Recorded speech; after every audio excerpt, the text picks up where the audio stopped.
respectfully acknowledges that it's located on the traditional lands of the Ice, Appalachee, Calusa, Timucua, and Tocobago tribes, as well as the Seminole Tribe of Florida and the Miccosukee Tribe of Indians of Florida. Roll call and verification of quorum. Chair Gaudio. Luke Paul. Present. Anna Reed. Present. Olivia Smith. Present. Angelia Varghese. Present. Gabriel Casimiro. Present. Christopher Corelli. Present. James Kapanos. Present. JC Lim. Present. Tasso Sadvika. Present. Jonah Scott.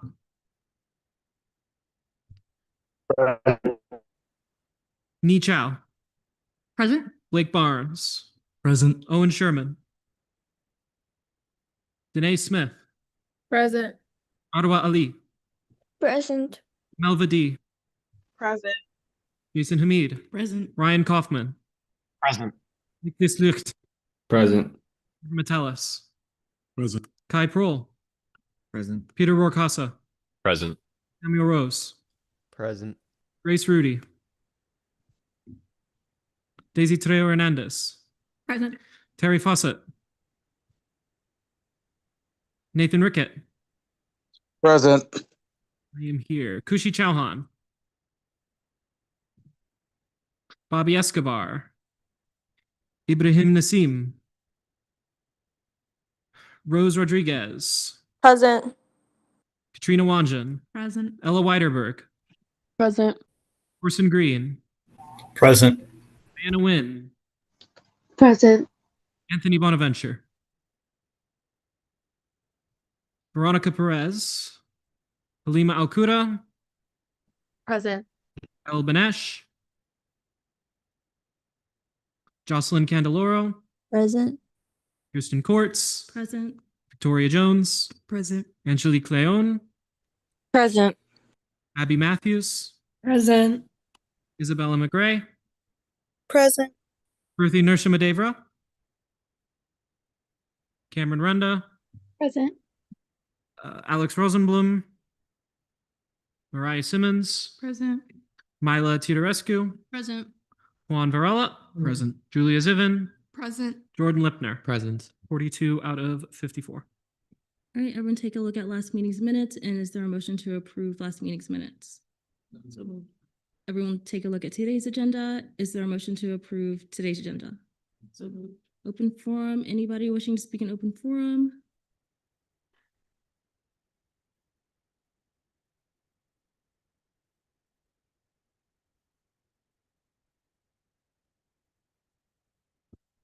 All right. Good evening, Senators. Long time no see. For those of you who do not know me, my name is Hunter Thoss, and this evening I am here to proudly promote my club, Toastmasters. Some of you may be thinking, Toastmasters, what do you do? Teach people how to burn bread? Not quite. Toastmasters is a club focused on improving your public speaking and leadership skills, thus giving you a competitive advantage over your peers, and the statistics back this up. Did you know that 94% of employers say that if an employee has good communication and speaking skills, they have a higher chance of being promoted? However, while knowing how to speak, especially in a public setting, does give you an advantage in the job market, there are other uses. Giving a toast during your best friend's wedding. Giving a eulogy at a loved one's funeral. The power to instill fear into an audience. And the grace of giving people hope. These are just some uses of public speaking.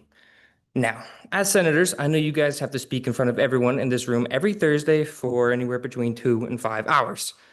This type of club is perfect for leaders such as yourself, but is also useful for students who are not in leadership positions. Now, I ask a favor as a former senator. If you or anyone you may know would be interested in joining, you can easily reach me on Instagram using my name, Hunter Thoss. Disclaimer, we are not registered yet. Would any of you like to practice your public speaking and ask any questions? Are there any questions for Mr. Thoss? Seeing none, thank you.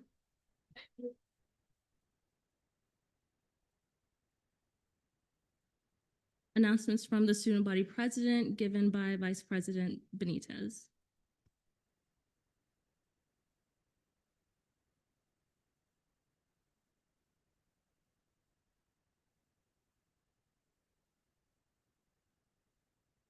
Good evening, everyone. This is President Blanco's announcement. She says, "Hi all. I've been out on vacation, so I apologize for not being present today, but I do have some caucus appointments from the Executive Cabinet to share. I hereby appoint Dwayne Jones to the Black Caucus, Emily Lopez and Panayota Liotis to the Disability Caucus, Carly Berthume, Shivani Vakari, and Soraya Pearson to the Inter-Campus and Transfer Caucus, Gabby Parra to the Latin and Hispanic Caucus, Jorge Altuna to the LGBTQ+ caucus, James Drinkwater to the Military Caucus, Ava Hendricks to the Sustainability Caucus, and Emily Lopez to the Women's Caucus. And then she'll be back on Monday. So if you need anything before then, just feel free to reach out to her. Any questions? Seeing none, announcements from the student body vice president, also given by Vice President Benitez. Hi, Senate. Over the past 2 weeks, ever since the last time we met, I called the first ADSB meeting where we elected Chris Mundry, the executive director of NACDON, to serve as my vice chair. We also have continued introduction meetings with Laura Falco, the director of the student union, and Terry Merhodger from UCF Athletics with Lucy. In addition, we also met with NACDON to explore ways to get to collaborate with student government to really expand their campus participations and the efforts. They really want to start getting back to the pre-COVID numbers. I was out this past weekend. I've been catching up on emails since returning yesterday. And lastly, best of luck to everyone going through the confirmations tonight. We're near the end of the first wave of everyone's confirmation, so be proud of everything you all have accomplished as senators when in confirmations. So, yeah. Any questions for Vice President Benitez? Seeing none, thank you. Comptroller's report, Comptroller Drinkwater.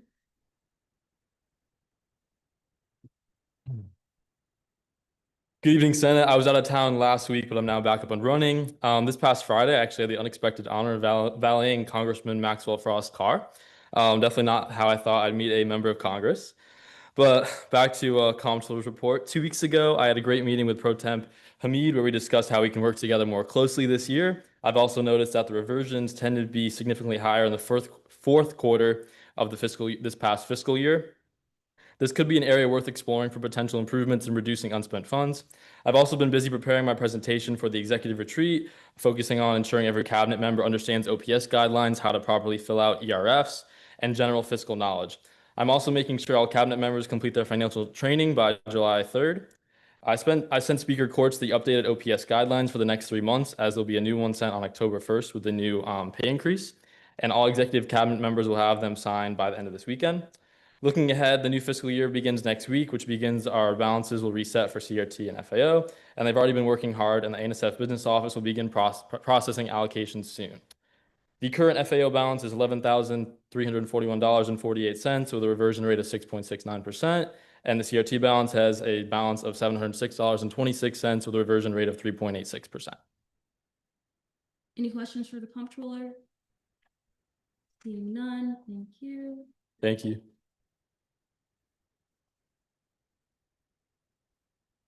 AG report, AG Altunia. Good evening, senators. I hope you all are having a great week. I've been working on a couple of initiatives. So since we last met, so please give me a little bit. So first, I distributed some parliamentary procedure packets to the Senate President and the Pro Tem.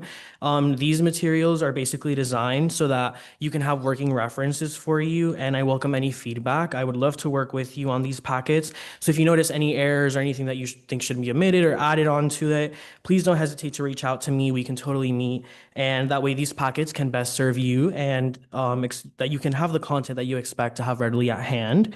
I also prepared comprehensive Sunshine Law and Ethics compliance training for Cabinet, which I will be delivering this weekend.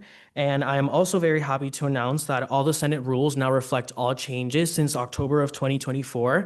So that's great. Fortunately, I also was able to meet with Chair Gaudio and Vice Chair Trejo Hernandez to go over some revisions as well as the Senate rules. And then following those discussions, I submitted everything on NQ, including my opinions, the statutes, and the Senate rules.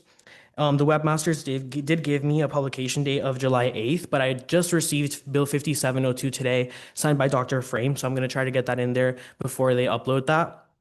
And then I did issue 3 opinions since we last saw each other. So for my first opinion, it is the opinion of the Office of the Attorney General that the Supervisor of Elections, after being elected by the Commission, does not, and if they do not meet the experience requirement, the Senate must waive that requirement in a 2/3 vote before the oath of office is administered. For my second opinion, it is the opinion of the Office of the Attorney General that the student government may not use executive sessions except under very narrow exemptions defined by federal law, Florida Sunshine Law, and Title 12. And then all other deliberations must remain public unless an exemption applies. Lastly, for my third opinion, it is the opinion of the Office of the Attorney General that non-elected individuals, such as the Supervisor of Elections, may sit on and vote on legislative committees, but only under very strict circumstances explicitly authorized in statutes and Senate rules. Lastly, if you have any questions, I am very happy to meet with you. Thank you for your time and enjoy your weekend. Any questions for the AG? Chair Hernandez? What was the bill that got signed by Fran? So Bill 5702, it basically says that the ENA chair can chair the first meeting of the commission. Are there any other questions for the AG? Seeing none, thank you. Thank you, everyone.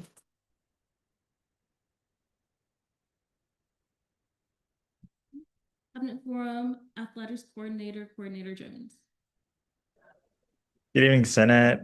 Since I've been confirmed in my position, I've gotten the chance to meet all of the contacts and university officials I'll be working with this year. In my meetings with directors from the RWC, we discussed how we would like to better market all the opportunities the RWC provides. I also met with the Sports Club Council and received their approval for my Ball in the Mall initiative. In my meeting with Rick Falco and Matt Adams, 2 directors from the student union, we discussed plans on a possible fall pep rally and upcoming events. With Matt, who oversees tailgating on Memory Mall, I also discussed opportunities for sports clubs to reserve tailgating spots together. And finally, I met our incredible athletics brand directors, and alongside President Blanco and Vice President Benitez, we held a meeting with our athletic director, Terry Mahajer. Through these conversations, I introduced frost warning and discussed revamping the student section RSO reservations and beginning our athletics reward system as well. And that is all from me. Are there any questions for Coordinator Jones? Seeing none, thank you. DI Coordinator, Coordinator at Elraj. Good evening, everyone. I hope everyone's week has been going well so far. First of all, thank you all so much for confirming me as your Diversity, Equity, and Inclusion Coordinator. I'm really excited to get started and share some of the things that I've been working on. Since being confirmed, I met with Senator Teodoro Rescue to talk about an initiative she had that was similar to one of my initiatives, and I'm super excited to see where that goes. I've reached out to the CAPS director, the UCF Art Gallery director, the Dr. Moniz, the HSI director, and the SAS director to explore ways we can collaborate and learn more about the projects they've been working on. I'm also looking forward to seeing who the new caucus chairs are and getting a chance to meet with them soon. I'm really excited to hear what they've got planned for this year and figure out how our ideas are going to come together. Any questions for Coordinator Elraj? Seeing none, Safety and Transportation Coordinator, Coordinator Lopez. Good evening, Senators. I want to thank you all for appointing me to the position of Safety and Transportation Coordinator. During my initial month, I've gotten the chance to set up and attend introductory meetings with numerous contacts to collaborate with to carry out my initiatives. I was able to meet with Administrative Coordinator of UCF PD, Benita Harrison, the Director of Park and Transportation Services, Luann Hewen, and Law Enforcement Officer Cavalla from the Police Department and the Student Union. I've also gotten the opportunity to meet with Senate SBA Chair Teodorescu regarding how we want to gather data on student safety and transportation concerns and how we would like to act upon them. Following these introductory meetings, I also got to get a start on a couple of my initiatives, such as inquiries about student safety keychains and planning the logistics of a tabling event that allows students to build their own hurricane prep kits with some items provided by student government to get them started. But that's all from me. Thank you all for your time. Any questions for Coordinator Lopez? Senator Chauhan? President voting. Okay, Senator Chauhan, President voting, so noted at 6:18 p.m. Any questions for Coordinator Lopez? Seeing none, thank you. Digital Media Coordinator, Coordinator Parr.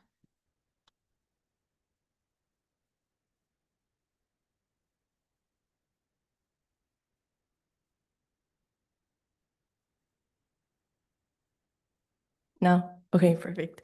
Good evening, Senators. I hope everyone is having a good week. Over the past 2 weeks, I have been working closely with the Director of Communications to develop ideas on how we can enhance communication efforts with our student body. In terms of analytics, our recent post regarding CRT and FOA forms has received approximately 21,000 views. Of those, 52% came from followers, while 48% came from non-followers. This data shows strong outreach, but also highlights an opportunity we're now looking to create strategies to convert more of those non-followers into engaged followers. Our Juneteenth post also performed well with generating a total of 510 interactions, which we're very, very pleased with. Additionally, I met this week with a representative from the Rosen campus and am looking to schedule a meeting with the downtown campus next week to discuss an event called Night Shot, which is an initiative that offers students free professional headshots. We are working to expand this event to all auxiliary campuses, and I'll share more information as we get closer to the fall semester. Lastly, student involvement has reached out to request a video for all agencies for the nighting event that's taking place the first week of fall semester. That will be one of my priorities I will be working on with this week, and thank you guys so much for your time. Any questions for Coordinator Para? Seeing none, thank you.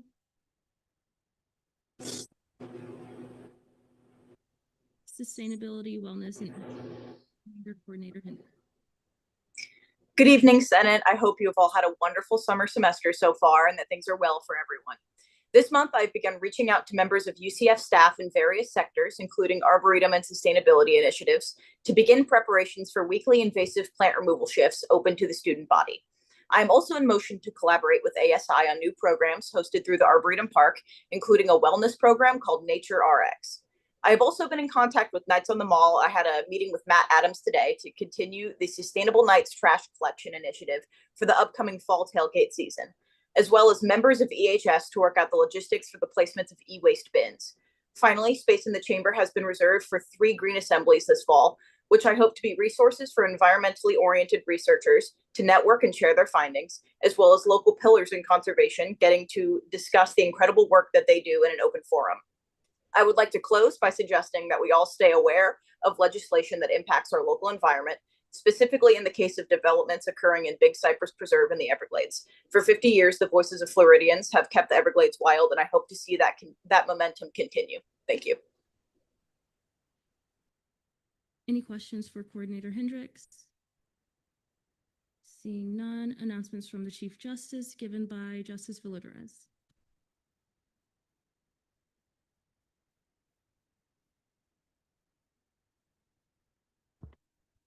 Hello. Okay. Bella says, "Good evening, Senate. I apologize for not being here today. I am currently traveling around Lithuania, and with the time difference, I was unfortunately not able to be here today. Nevertheless, many announcements from me today, including many appointments. First, I hereby appoint Colin Hoffner for Internal Assistant Chief Justice and Victoria Marie Villadares for External Assistant Chief Justice. I also hereby appoint to APIA Caucus Victoria Marie Villadares, to Black Caucus Jovanese Leonard and Noak David, to Intercampus and Transfer Caucus Jovanese Leonard, Madeline Grady, Colin Hoffner, and Samantha Toscano, to Latin Hispanic Caucus Bianca Nunez, Samantha Nero, Crystal Porles, and Victoria Lopez, to Sustainability Caucus Isabel Johnson, Noemi Tilke, and Colin Hoffner, to Military and Veterans Caucus Noak David, to LGBTQ+ Caucus Victoria Lopez, and to Women's Caucus Bianca Nunez, Victoria Marie Villadares, Samantha Nero, Isabel Johnson, Crystal Porles, Madeline Grady, Noemi Tilke, and Samantha Toscano. Lastly, I would like to provide an update on the concern brought to my attention by the LJR Committee regarding the Judicial Council meeting agendas and minutes not being on the website. I have been working alongside our advisor Brody and AGL Tuna to remedy those issues. The minutes have all been sent to the webmasters, and at the discretion of their schedules, they will be uploaded to the website as soon as possible. Thank you, everyone, and have a great weekend. Any questions for Justice Villadares? Seeing none, thank you.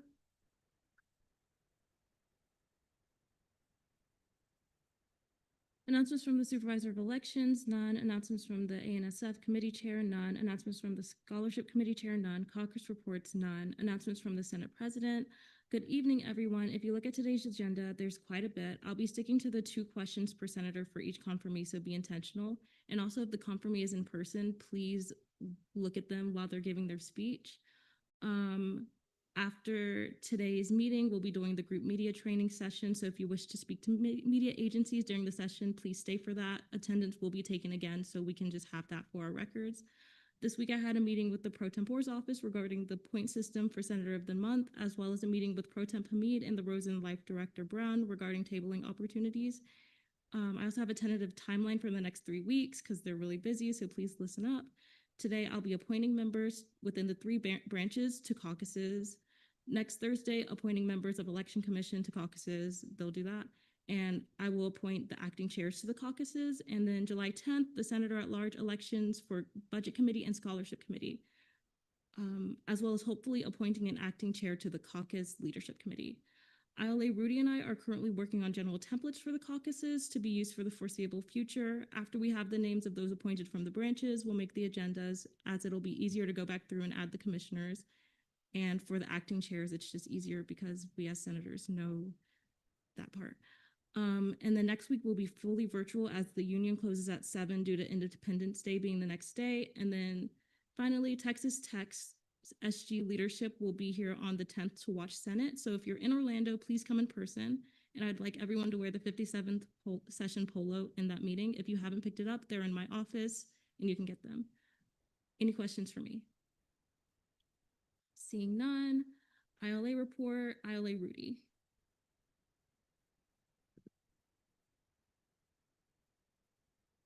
Oh, I guess she's not here. Alcuda, you had your hand raised. Did you have a question?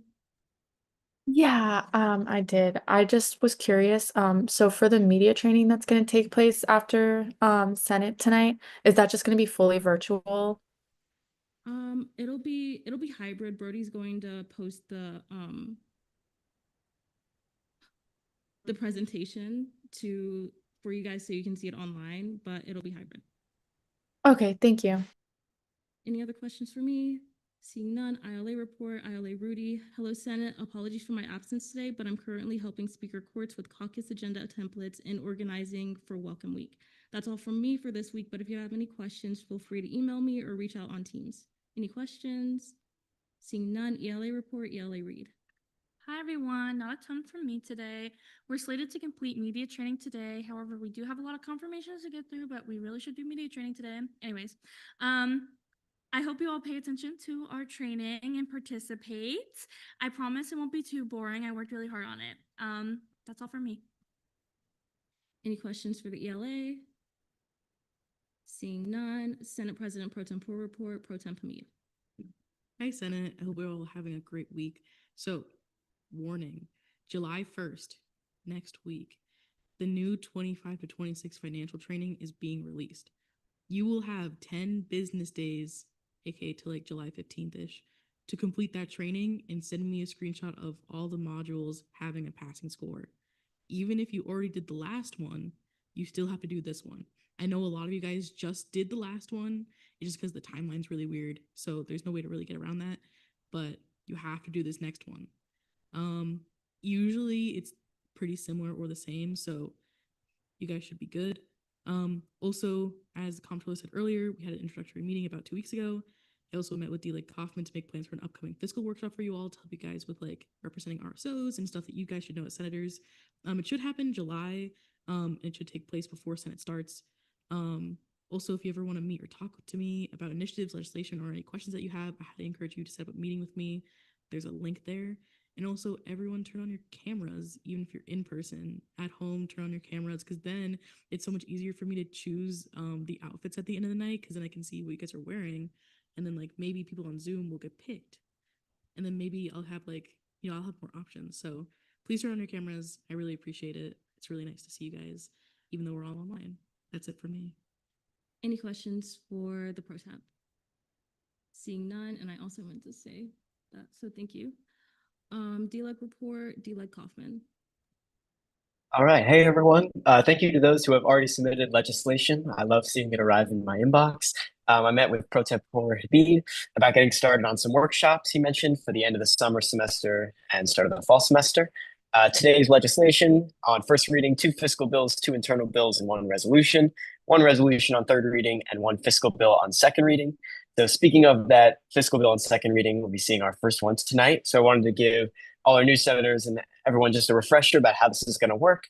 The RSO will, give their presentation about their trip and a breakdown of the costs. You'll then be able to ask the RSO any questions they have relating to their trip. Maybe it could be how they decided their members or how they determined their costs, or anything you might want to know.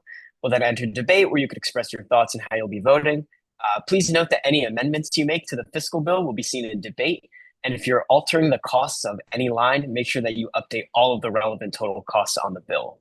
And importantly, lastly, we decided a few weeks ago that our funding cap for this session was going to be $21,840, which is why both halves of the bill state this number. The total cost is higher than both halves because we cannot exceed our funding cap for each half of the bill, even though we know that they will have to contribute more than stated because their trip is more than both halves. Any questions for the DLAG? Seeing none, DSER report, DSER Capinos. Good afternoon, everyone. I'm excited to be giving my announcements from the chamber today while visiting UCF for this week. I do want to apologize. I know that some senators reached out to me about the RSO forms, and I've spoken to them and said that they would be out last week. Due to some unforeseen circumstances, I've not been able to complete them fully until today. So they are out. If you want to access them, you can just click on the link in the agenda. Both links should work. And I was just trying to tamper with the qualifications with that. So you might have editing access, you might have viewing access, but please just don't change it if you have editing. I'm still working through it, just so that everyone can see. You should be able to see all of the RSOs. And then on that form, there's going to be groupings. So the way that it's going to work is that you can change which group of RSOs that you would most likely want to represent. Now, I'm not saying that just because you put that at the top, you're going to get all of your RSOs from that group, but that most likely means that you're going to get most of the RSOs that you're going to be representing for this year is going to come out of that group. And then there'll be also some other questions. I believe there's 5 in total. One just asks your name, and the other ones just ask for a bit more information, including the clubs that you want to represent specifically, along with what clubs that you are already a part of. If you're already a part of a club, you're going to get priority just because I believe that it's better representation if you're already in it, and then that shows that you're very passionate about it. You can also include any personal information that you would like that would help me match those clubs to your personalities. But yeah, with that, the first event is coming up for this summer. I'm also really excited. I'm going to send out another form and a couple more announcements just to get a little bit more information and make sure that everyone's on board with that. But please keep an open eye out for that, as that will be coming in the next weeks. And yeah, that's all I have for today. Any questions for DSER Capinos? I would like to note one more thing, if I may. Okay. The form will only be out for 1 week. So you have 1 week to submit it. So I would definitely do that sooner rather than later, because when that week is up and you have not submitted a response, I'm just going to assume that you're not really, don't really care, which is fine. If you don't really have a preference, and that way I'll just randomize the RSOs that you'll be receiving. Thank you. All right. Any questions for DSER Capinos? Seeing none, old business none, fiscal committee, caucus time none, fiscal committee reports, CRT committee given by Vice Chair Jones. Okay. Good evening, everyone. I apologize for not being able to attend Senate tonight, as I'm on vacation with my family in Tennessee. CRT has met twice since the last Senate meeting. In our 617 meeting, we approved allocation 5712, 13, and 14, fiscal bill 5701, postpone allocations 5710 and 11. In our 624 meeting, we approved allocations 5710, 5710, 15, 16, and 17, and PPI 5711. Any questions for the CRT Vice Chair? Seeing none, FAO Committee, Chair Lucht. All right, well, hello everyone from Germany. In our meeting today, FAO saw 4 allocations, and we approved 5703, 04, 05, and 06. Any questions for the FAO Chair? Seeing none, ORS Committee, Chair Rose. So today we had a pretty quick meeting. We just looked at 2 VPFs and we approved both of them. Any questions for the ORS Committee Chair? Seeing none, fiscal legislation, notice of legislation on first reading, Fiscal Bill 5702 remanded to FAO, Fiscal Bill 5703 remanded to FAO. Notice of legislation on third reading, none. Notice of legislation on second reading. Is there a motion for specious questioning and debate? ELA Reed. Can we do a 555? There's been a motion for 555. Is there a second? Okay, there's been a motion and a second. Is there general consent? All right. To the RSO, you have 5 minutes whenever you're ready. Or D-Leg Kaufman.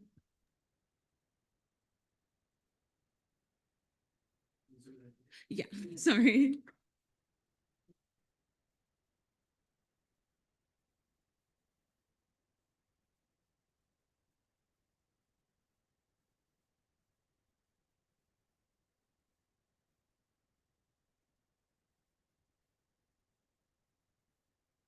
I've never done this before. All right, so my name is Patrick Carey. I have the pleasure of serving as the class president for the Sports Business Management Program, the DeVos program here at UCF. So I'm here tonight to ask for y'all's help for our trip to New York City. During our trip in New York City, we're going to have the chance to meet and learn from NFL, NBA, MLS executives from several different businesses and organizations. Students will also partake in panel discussions, networking events, career strategy sessions, and things like that, which will all serve as invaluable learning experiences as well as potential job placements as well. Team SBM will bring back educational benefits to help progress UCF and things like that. So our side of it, fundraising, students on our side are required to fundraise at Orlando City, Orlando Pride, bowl games, Presidential Classic, and we even had one with the Savannah Bananas. We also require all of our students to have volunteering hours as well to be able to attend this trip with the Ronald McDonald House, the Coalition for the Homeless, the Special Olympics, and Second Harvest. At the previous meeting, they brought to our attention a couple things that we wanted to readdress for you guys. We are flying Delta, which was the cheapest option for us for a group quote. The quotes from JetBlue and American were much more expensive than the Delta group quote, which is why we went with Delta. In terms of our hotel pricing, it does look expensive, but please remember we are staying in New York City. So the number is the New York City number. It is centrally located to public transportation as well, so we will not have to pay an essential amount of money as well for transportation. So we will be using the public transportation offered in New York City.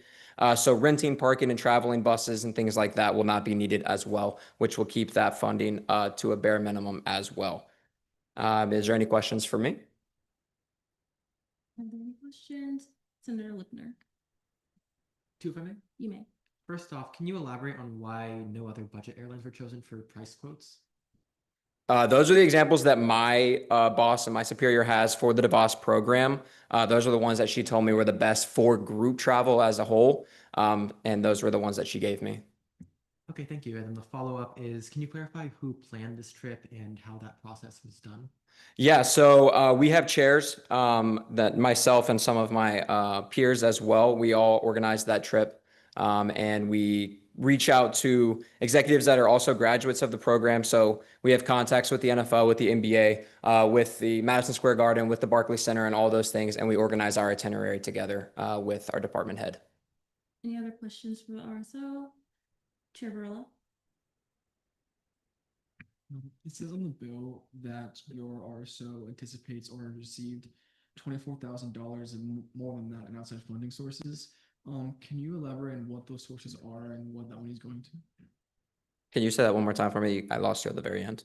On the bill, it says that your RSO has received a bit over $24,000 in outside funding sources. Correct. Can you elaborate on what those sources are and what it's going to?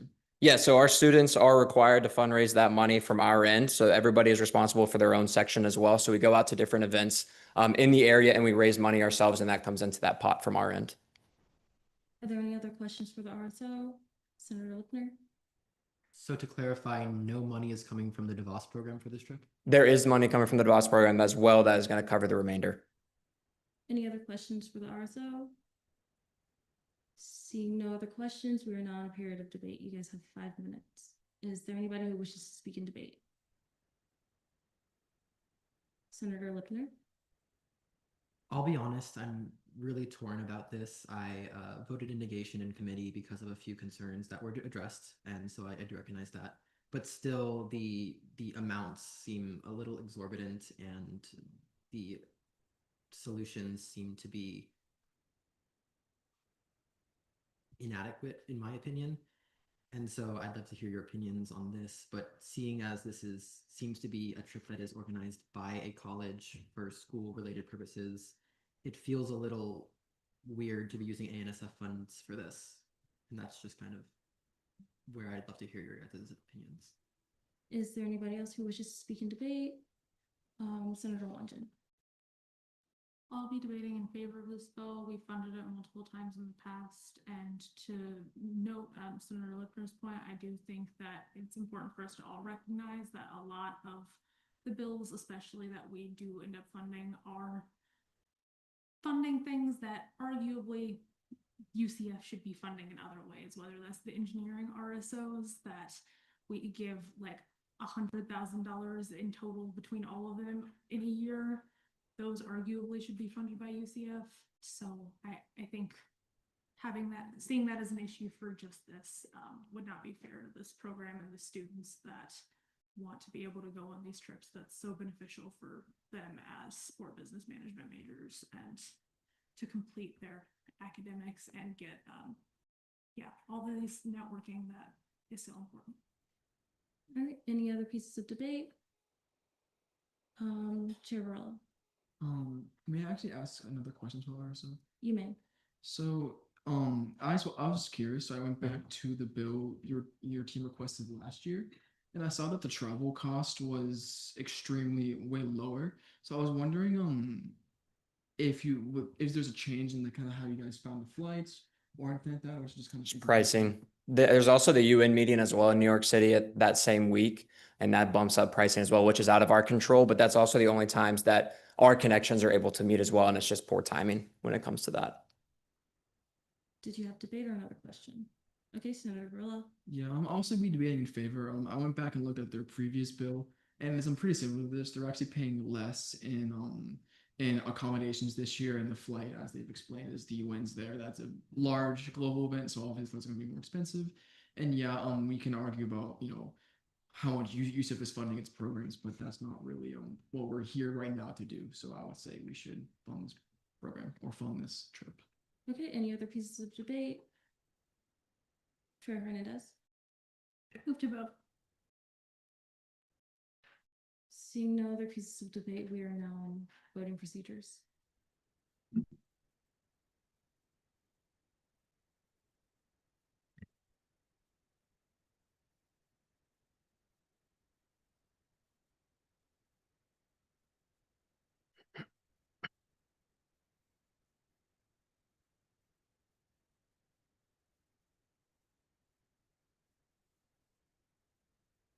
Okay, with a vote count of 36 to 1 to 2, this fiscal bill passes second reading.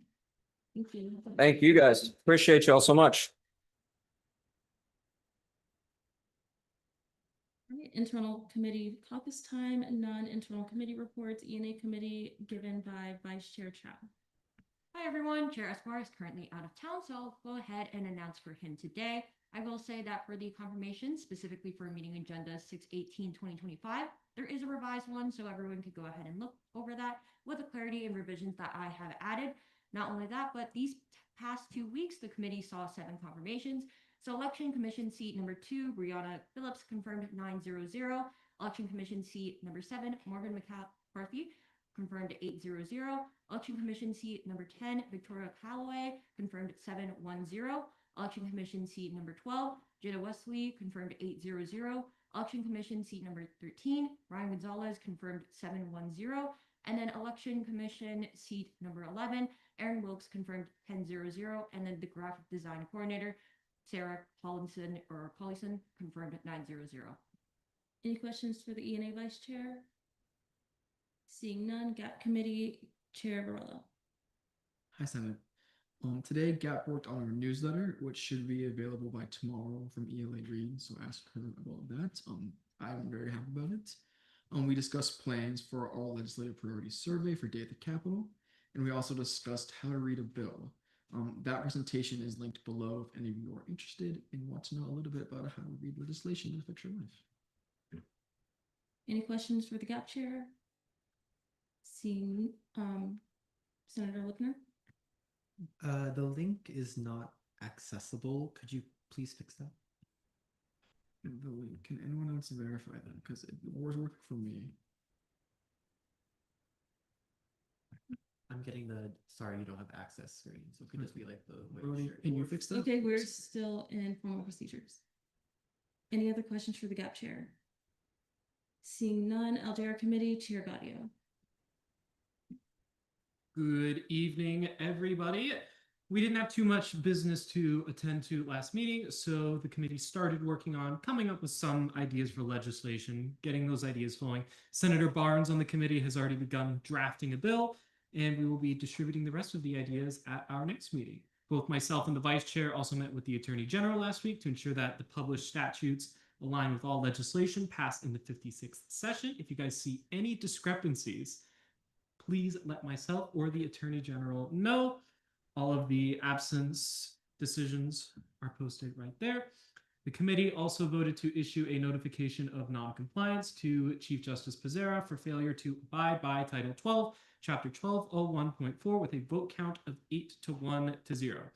We also had pretzels at this week's meeting. You guys should join LJR. Any questions for the LJR chair? Seeing none, SBA committee, Chair Teodorescu.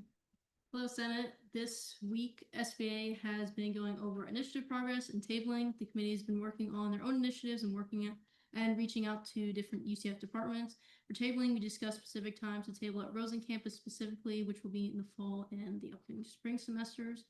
As for me, I met with Diversity and Inclusion Coordinator Alaraj about dining initiatives and her proposal. I also met with UCF Dining and Business Services leaders as an introduction and discussed SBA's dining initiatives as well as learn about their ideas for the upcoming semesters. Any questions for the SBA chair? Seeing none, confirmations, we will carry on the 555 from the fiscal bill. So first we have Sarah Collison for graphic design coordinator. You have 5 minutes whenever you're ready.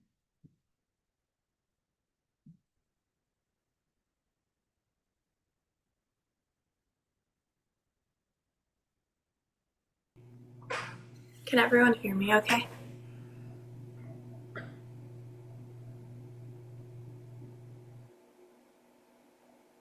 Yeah, we can hear you.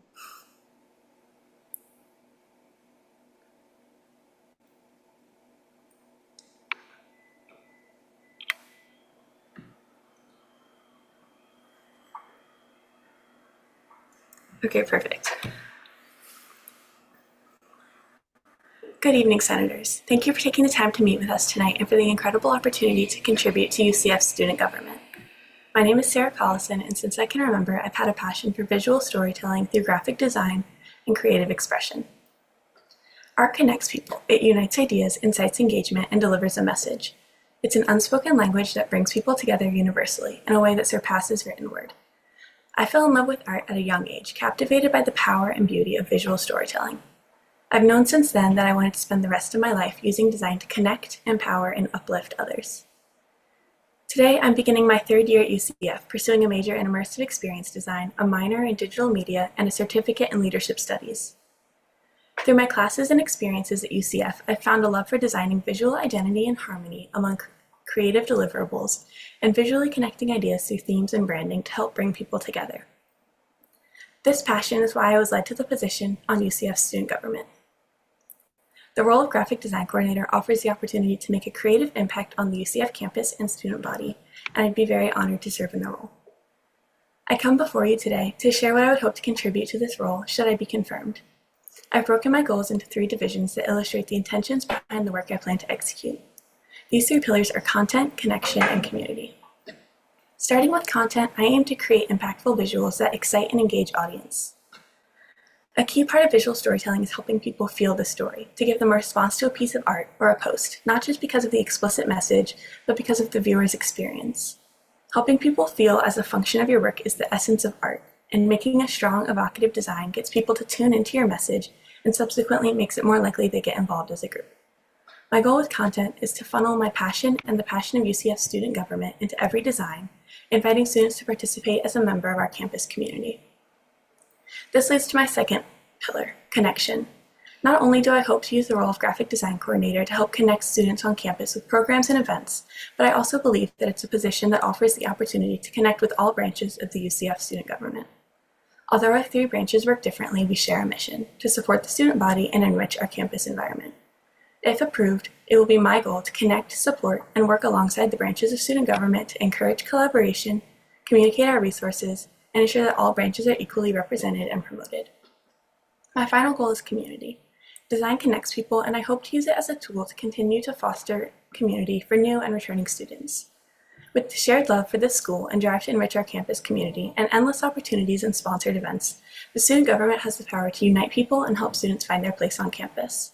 Should I be confirmed, I plan to direct all my love for UCF and passion for design towards creating graphics that encourage students to participate in events and activities and to get involved on campus, growing their personal communities as well as the social landscape at UCF as a whole. To make these goals possible, I will rely heavily on my previous experience in design. My digital media, graphic design, and studio art classes have given me practice in concept art, visual craftsmanship, and creative problem solving. Through my classes and extracurriculars, I've shaped my abilities on Adobe Creative Software, digital production, and designing and pitching mockups. My experience at my high school student government as graphic design co-lead gave me the opportunity to design posters, event tickets, and social media outreach deliverables on a team. These experiences, as well as the interpersonal and teamwork-based skills that I've learned along the way, will contribute greatly should I be confirmed as graphic design coordinator. My background in visual arts and leadership, paired with my love for our school and experience in graphic design, make me confident that I could bring a lot to this role. But more than that, I'm ready to listen, collaborate, and create work that reflects the shared mission of the branches of UCF's student government. I'm excited to see what new ideas we can bring to the Division of Communications and Outreach and the possibility of using my skills to help students feel more seen, connected, and involved. This role isn't just about graphics, it's about shaping the way we communicate, the way we unite, and the way we represent the student body. If confirmed, I will bring creativity, collaboration, and heart to everything I do. Thank you again for this opportunity. I now yield the rest of my time. Okay, we're on your question.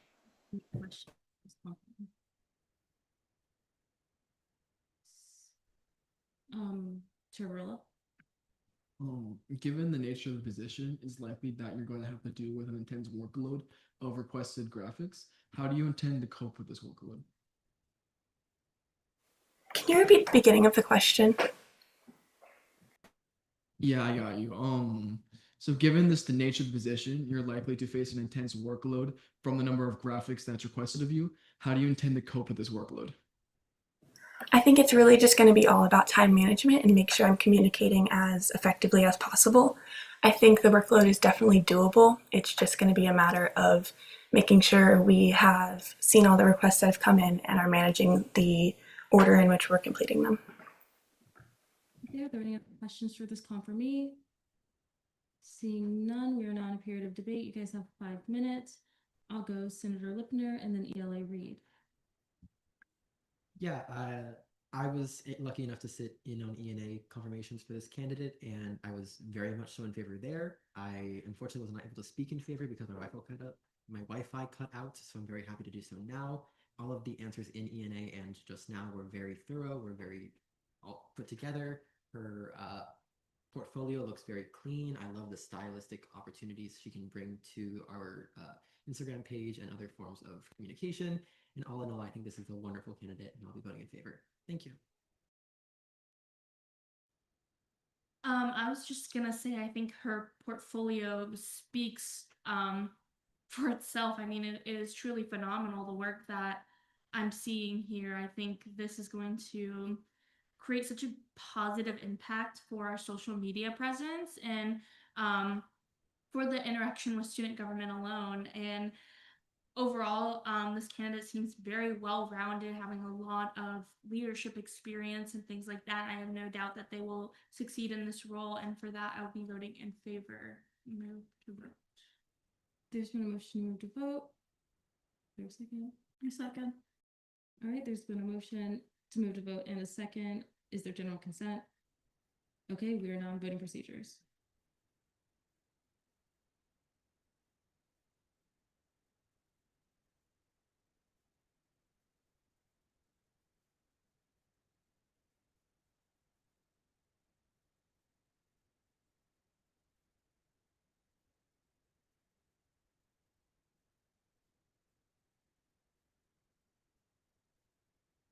With a vote count of 41 to 0, Sarah Collison has been confirmed as graphic design coordinator.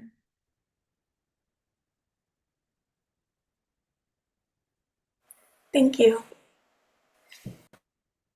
Next, we have Brianna Phillips for Election Commissioner Seat 2. You have 5 minutes whenever you're ready.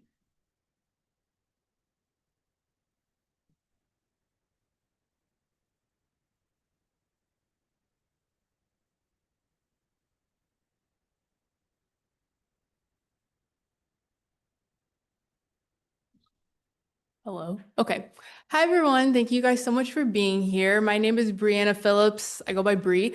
I'm a senior majoring in political science pre-law with a minor in history. Just a little bit about me. I volunteer at Knights Pantry. I play Iron Flag football just for fun. I work in the president's office up in Milliken Hall. This will be my 3rd year on the Black Student Union Executive Board.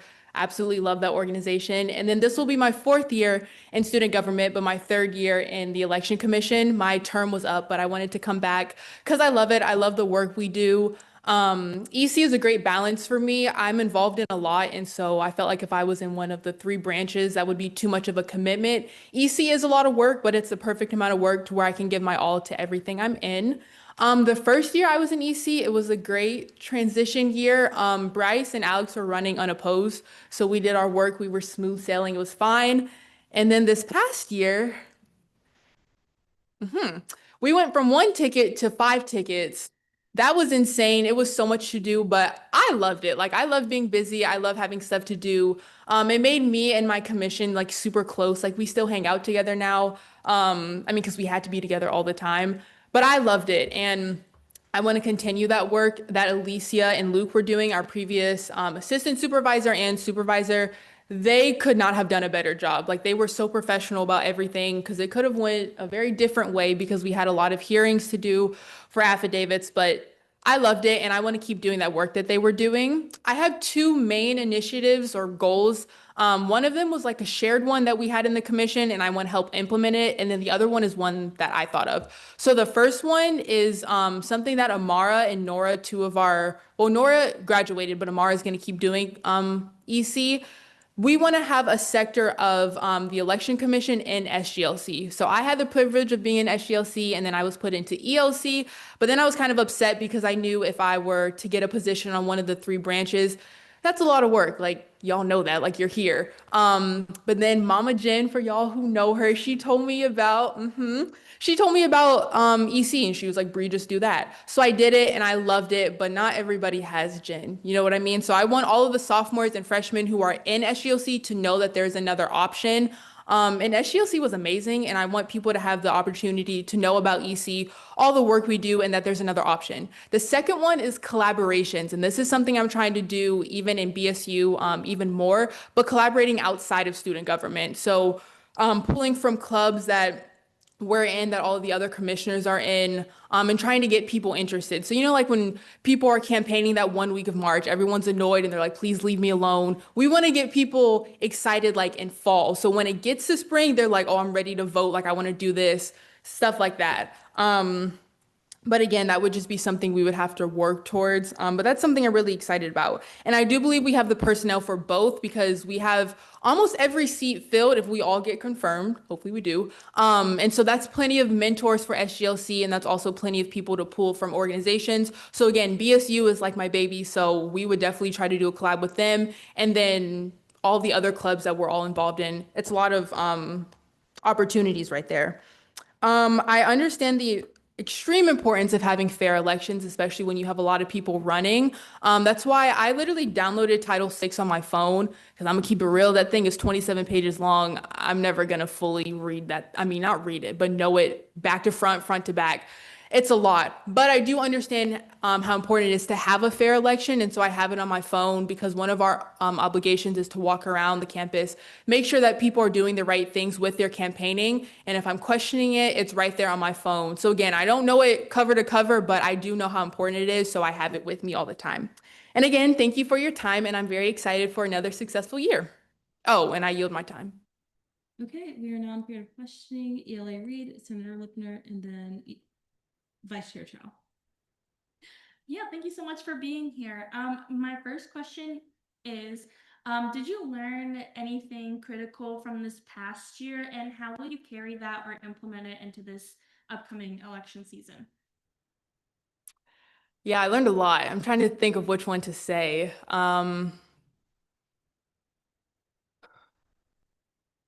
I think still promotion in the fall, because again, like once spring hit, it was like, whoa. But it's like in the fall, people are kind of like, okay, like you don't really know like in elections coming up. If you don't have people who are in like, friends who are interested in student government, it's kind of like, okay. But I think really if we get this like started in the fall, yes, there was already a lot of participation, but I just want to see more. Like it makes it so much fun. So I really do think just starting when y'all start, like not now because we're still like getting things together, but once the fall starts, I want to get started too. Senator Lookner? I'll yield to Chair Gaudio. Seeing as this candidate was approved unanimously through E&A, I would like to move to confirm this candidate through general consent of the body. There's been a motion to confirm this candidate. I'll second that. There's been a motion to confirm this candidate by general consent, and there's been a second. Is there general consent? Okay, this candidate has been confirmed unanimously. Thank you.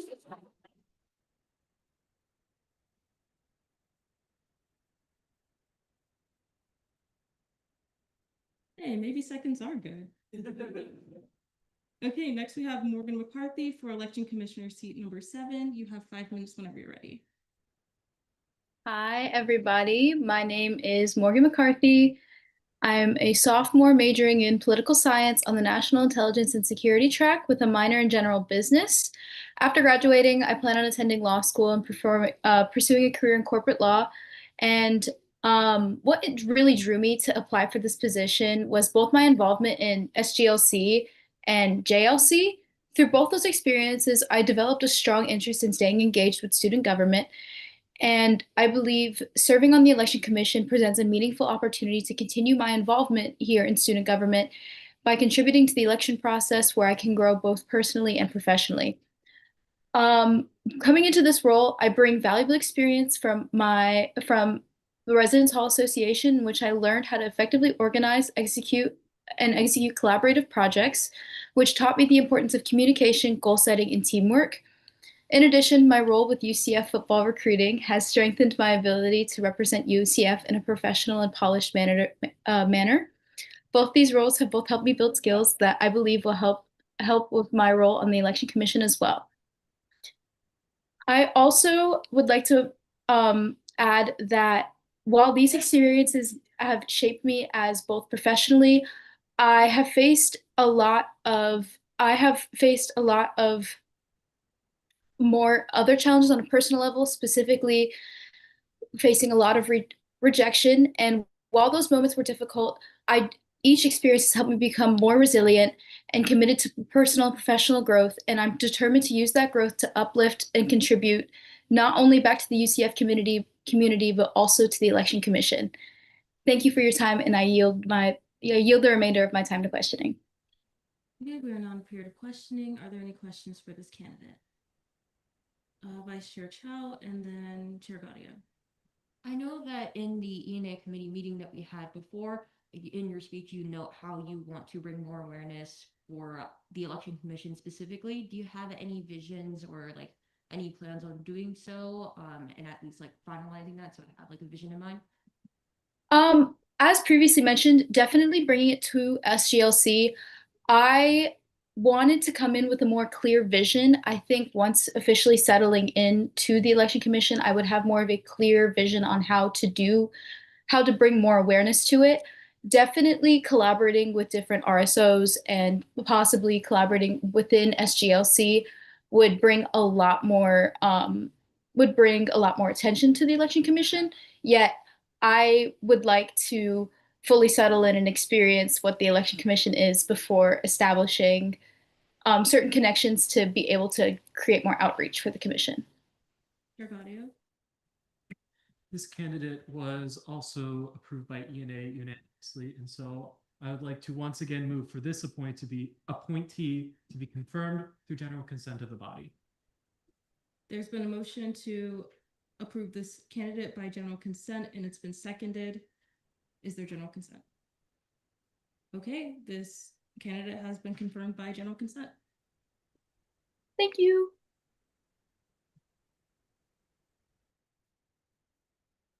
Next, we have Victoria Callaway for Election Commission seat number 10. You have 5 minutes whenever you're ready. Speaker Courts, Pro Tem Hamid, and honorable members of the Student Body Senate, my name is Victoria Christina Callaway, and I'm a sophomore majoring in political science and minoring in dance. I am truly honored to serve as your newly appointed member of the UCF's Election Commission. My time as an orientation leader was a pivotal moment for me. That role didn't just teach me about the university, it helped me fall in love with it. I had a chance to interact with students, families, and faculty and truly witness how a powerful, connected, informed campus can create such growth. That experience has shaped my understanding of where I belonged and how I could serve in the most meaningful way. As an orientation leader, I guided hundreds of students and families through Title VI, FERPA, and the student conduct policies. I've served as a mandated reporter and helped students navigate their rights and their first interaction with our beloved campus. As an election commissioner, I want to continue my service to the student body by guaranteeing free, fair, and engaging self-elections. I've also served on both the Student Government Leadership Council and the Judicial Leadership Council.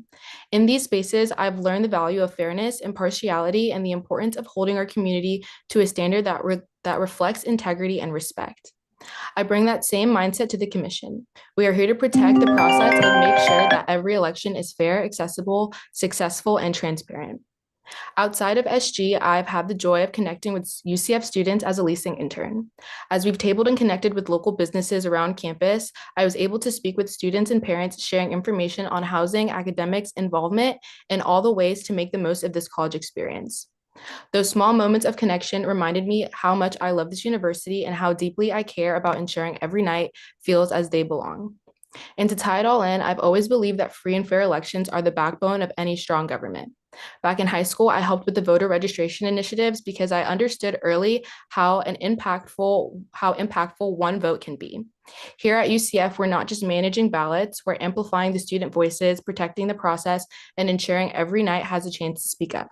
So yes, I am fully confident that I am the right person for this role, not because I've done it, but because I have been on every side of the student experience. I've welcomed students into UCF. I've learned how to hold my peers accountable in the judicial space.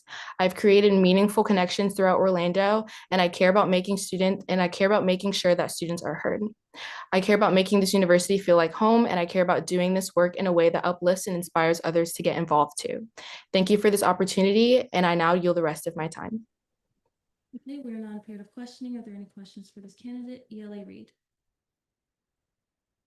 Hi, thank you so much for being here. I was wondering if you had any initiatives or ideas that you wanted to bring into the election commission. So I have no previous initiatives, but I do have a mindset where I feel like a lot of things are here for growth and improvement. It's like previous appointees have stated, I definitely do believe that bringing sight of the Election Commission to SGLC is definitely something that we should very strongly think of.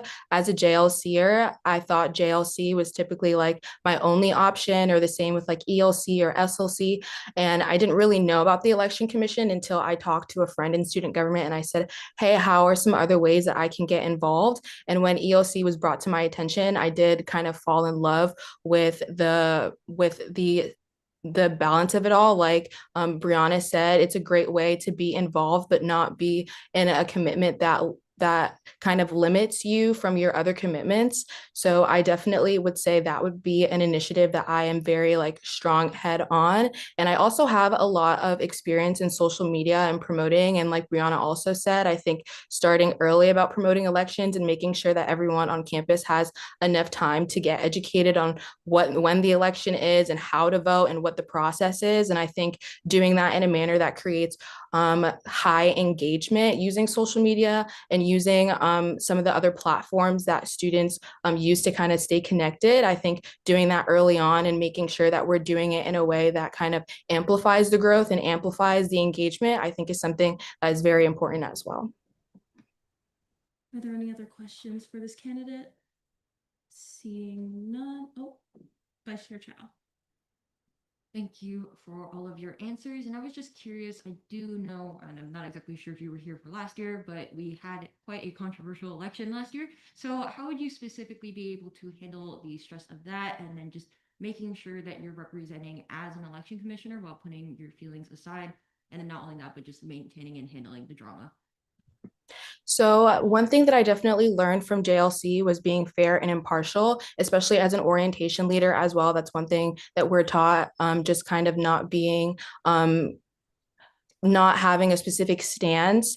So that's something that I'm going to be taking with me into the election commission, making sure that I am impartial and that I'm not seen in a light that is favoring a campaign, or even being in like situations where where students are conversing about the campaign and what's going on, being able to kind of understand that some of these things, like like in Title VI, it does state that there is to be no conversation in the SG, in the student government office, and then in the multicultural student office as well, the Office of Student Involvement. So knowing what your limitations and your boundaries are and continuing to move forward with them is something that I would take very seriously. How I would handle stress, I think that being a part of a team is very helpful, because that's what your team is for, to balance out that stress.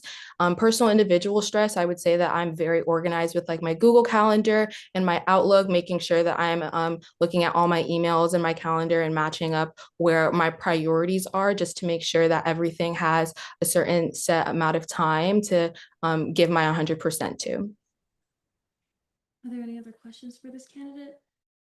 Seeing none, we are now in a period of debate. You guys have 5 minutes. ELA Reed.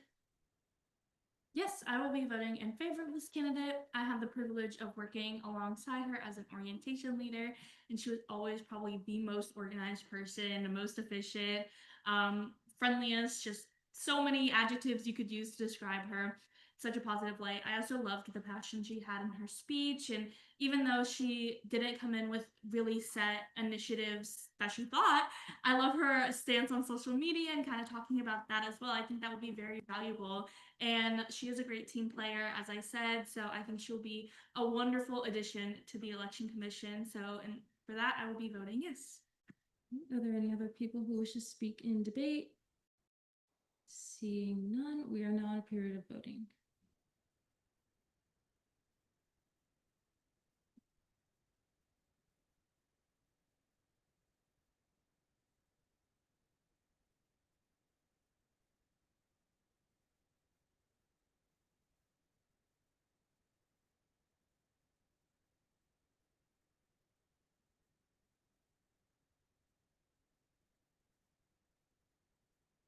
With a vote count of 41-0, Victoria Callaway has been confirmed for Election Commission seat 10. Thank you, guys. Up next, we have Aaron Wilkes for Election Commission seat 11. You have 5 minutes whenever you're ready.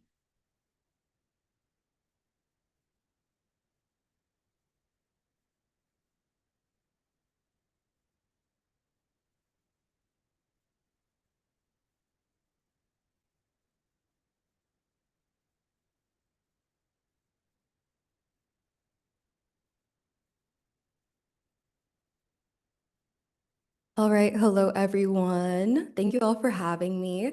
My name is Erin Wilkes. I'm a rising third-year student here, majoring in health sciences on the preclinical track.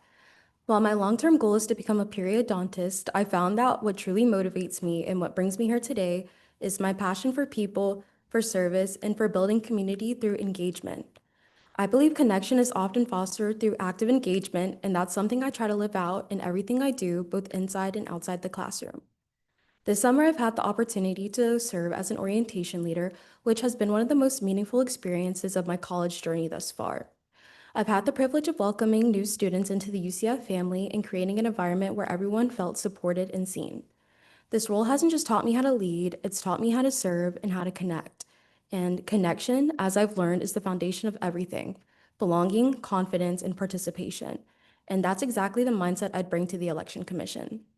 I believe that increasing voter turnout isn't just about sending out reminders or posting flyers. It's about helping students feel like they're a part of something, because when people feel connected to their campus and their community, they naturally care more. And when they care more, they vote. Outside of orientation, I also work at Chili's, and I've learned a lot about communication and multitasking, but more importantly, about how small acts of service and genuine connection can make someone's day. The same idea applies to campus life. Whether I'm at a table in the union or I'm in the middle of a cab event, I try to bring others in, listen, and create that spark of engagement. I'm also involved in the Predental Student Association, community health outreach, but beyond academics, I just love being an active part of this campus. Whether I'm grabbing lunch with my friends, attending events, or hanging out in my hammock in Memory Mall, I found that the more plugged in I am, the more pride I feel in being a Knight, and the more likely I am to show up, speak out, and participate. This is why I want to serve on the Election Commission, because I want to help create that feeling for everyone. Because at the end of the day, elections aren't just about filling seats, they're about making sure that every student's voice is heard and creating a process that's fair, transparent, and genuinely engaging.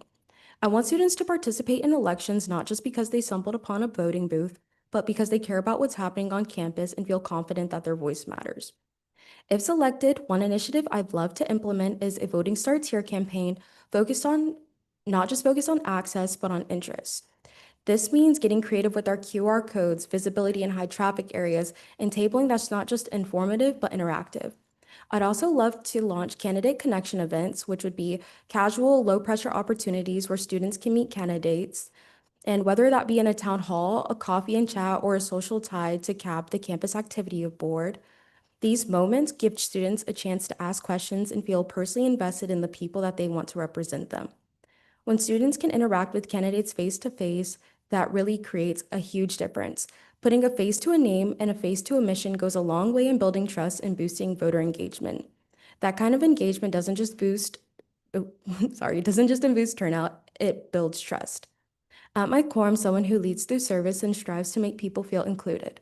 I believe that elections should reflect the voices of our diverse student population, and that starts with making sure every student has the opportunity and the motivation to get involved. Serving on the Election Commission would allow me to turn these beliefs into action and make our election process not just functional, but vibrant, accessible, and reflective of everything UCF stands for: fairness, inclusion, and excellence. Thank you so much for your time, and I yield the rest of my time. Okay, we're now here to questioning. Are there any questions for this candidate? Senator Lipner? Motion to approve this candidate by general consent, seeing as they were also approved unanimously by committee. I second that motion. There's been a motion to approve this candidate by general consent, and it's been seconded. Is there general consent to the motion? Okay, this candidate has been confirmed by general consent. Thank you.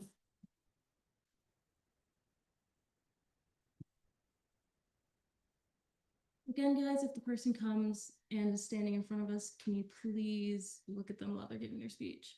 Next, we have Jada Wesley for Election Commissioner, seat 12. You have 5 minutes whenever you're ready.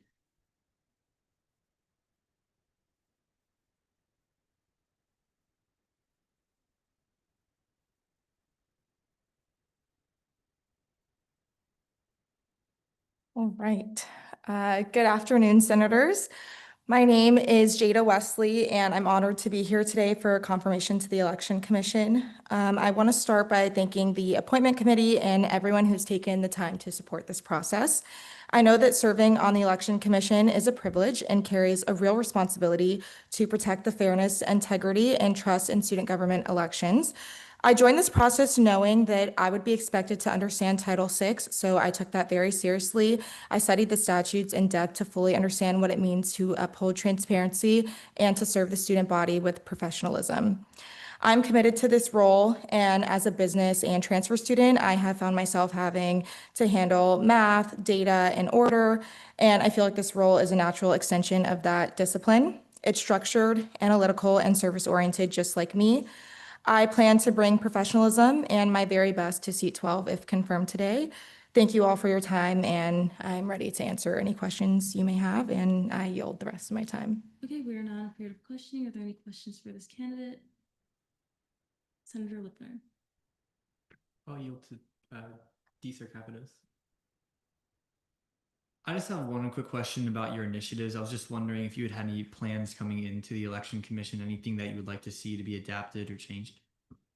So I am a transfer student, so I am new, but even just hearing the initiatives of the other commissioners, I am fully aligned with. I also, one of the commissioners, I believe Victoria, was talking about her social media experience. I have extensive experience in social media. I've been a content creator for 7 years, so I definitely think that would be like right up my alley, even working with the graphic design coordinator and just making sure that the information is digestible and approachable for students.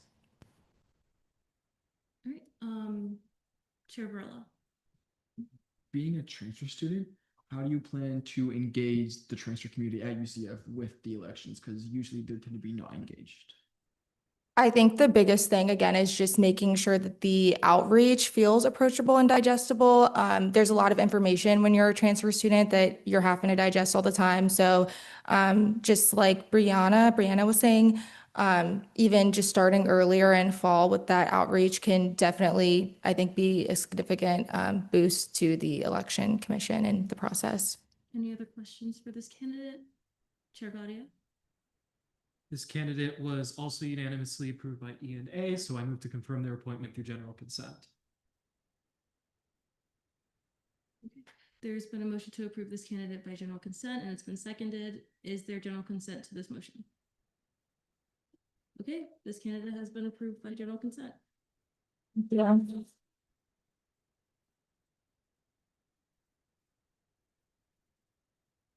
Next, we have Brian Gonzalez for election commissioner seat 13. You have 5 minutes whenever you're ready.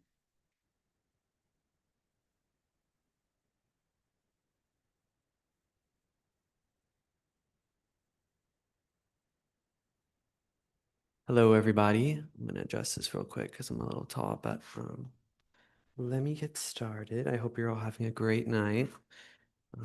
This is all very new to me, so I've been very interested in all the proceedings and all of that. But just to introduce myself, my name is Brian. I'm currently a junior studying journalism with a minor in pre-law and political science.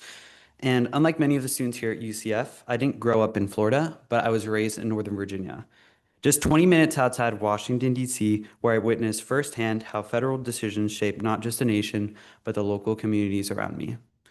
Since childhood, I've always been drawn to the news, to the passion, the conflict, and to the people. Journalism isn't just something I study. It's what drives me. It pushed me to ask the hard questions, step outside of my comfort zone, and connect with every type of person you could imagine. As a journalist, I've had the privilege of interviewing university provosts, student government leaders, and even patients in hospice care. Every conversation has helped to shape my understanding of the world and deepen my commitment to learning. Here at UCF, I've continued to work learning about the people that make up this community.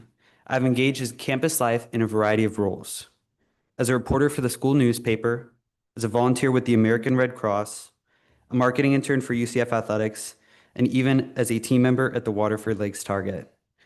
Every one of these experiences has helped me to learn about Orlando and the students that live and work here. Elections serve as an important way that everyone eligible can participate in government. Whether you've gone to college, have no education, make lots of money, or make no money, the election process is one of the only ways that people from a variety of backgrounds get to enact change within their lives. If confirmed as election commissioner, I aim to bring the same values I hold as a journalist, aiming to serve my community. And most importantly, accessibility for all students. I will uphold the statutes and serve as a resource for both candidates and students, but also make the election commission more visible and approachable. That means creating accessible materials, clear messaging, and outreach efforts that ensure every student understands the election process and feels invited to participate, whether as a voter or as a candidate. Ultimately, while I aspire to serve the public as a journalist, this role could give me the opportunity to serve my fellow students now by building a campus environment where elections feel accessible, honest, and meaningful. Thank you.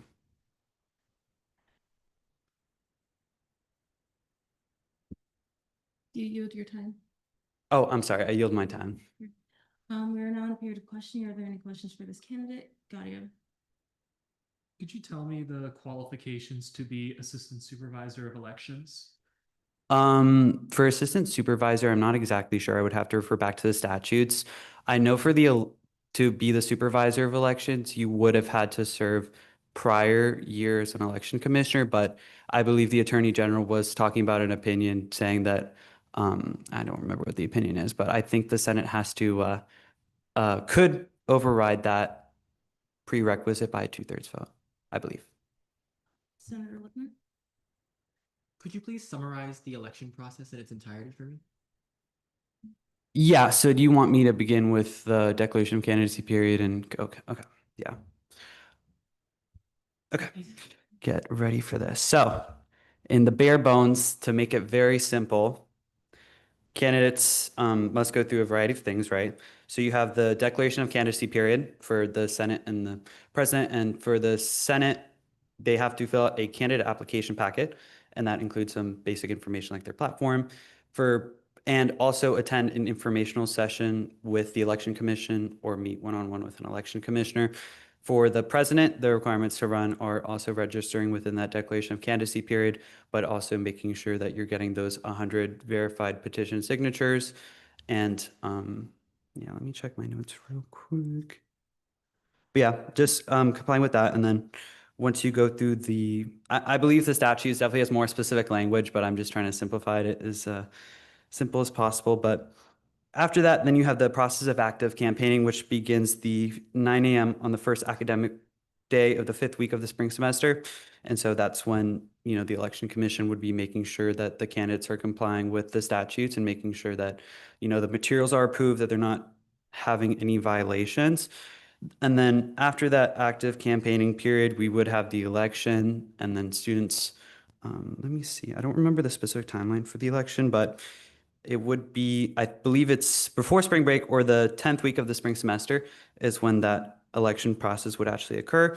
And the election commission would be required to go out and have a little polling booth outside the student union on the south side. And then after that process is done, then the supervisor of elections would work with a student government advisor to verify the votes and make sure that everything is set for that initial announcement of the results. And then at those results, the candidates do have the discretion to ask for a recount, but very simplistically. Are there any other questions for this candidate? Chair Hernandez? Move to debate. There's been a motion to move to debate, I second that. and it's been seconded. Is there general consent? Okay, we are now in a period of debate. You guys have 5 minutes. Reed, Chair Hernandez, Chair Gaudio. So I really like this candidate. Not only did I like their ideas, I liked that they were able to answer the questions well. I could tell they did their homework. I think we need more journalists in this world. So I want to see how that knowledge comes into the Election Commission and communicating with people. We use the same portfolio website, shout out. But overall, I really, really enjoyed their speech and their presence. And so I'll be voting yes, and I hope you all do the same. The candidate, I can see that you pay attention a lot, especially with the Attorney General opinion. Like, despite not getting everything because you're not like student government, you still grasped this is important.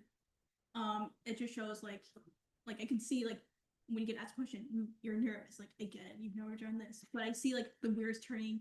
You're excited, like you're eager to learn, and like I think that's just fantastic. What's needed for Election Commission for somebody who's very passionate about this, and I'll be voting in favor. I mean, the previous vice chair echoed my thoughts exactly. I have nothing more to add. I'd like to move to vote. There's been a motion to I vote, second. and it's been seconded. Do we have general consent? Okay, we are now voting procedures.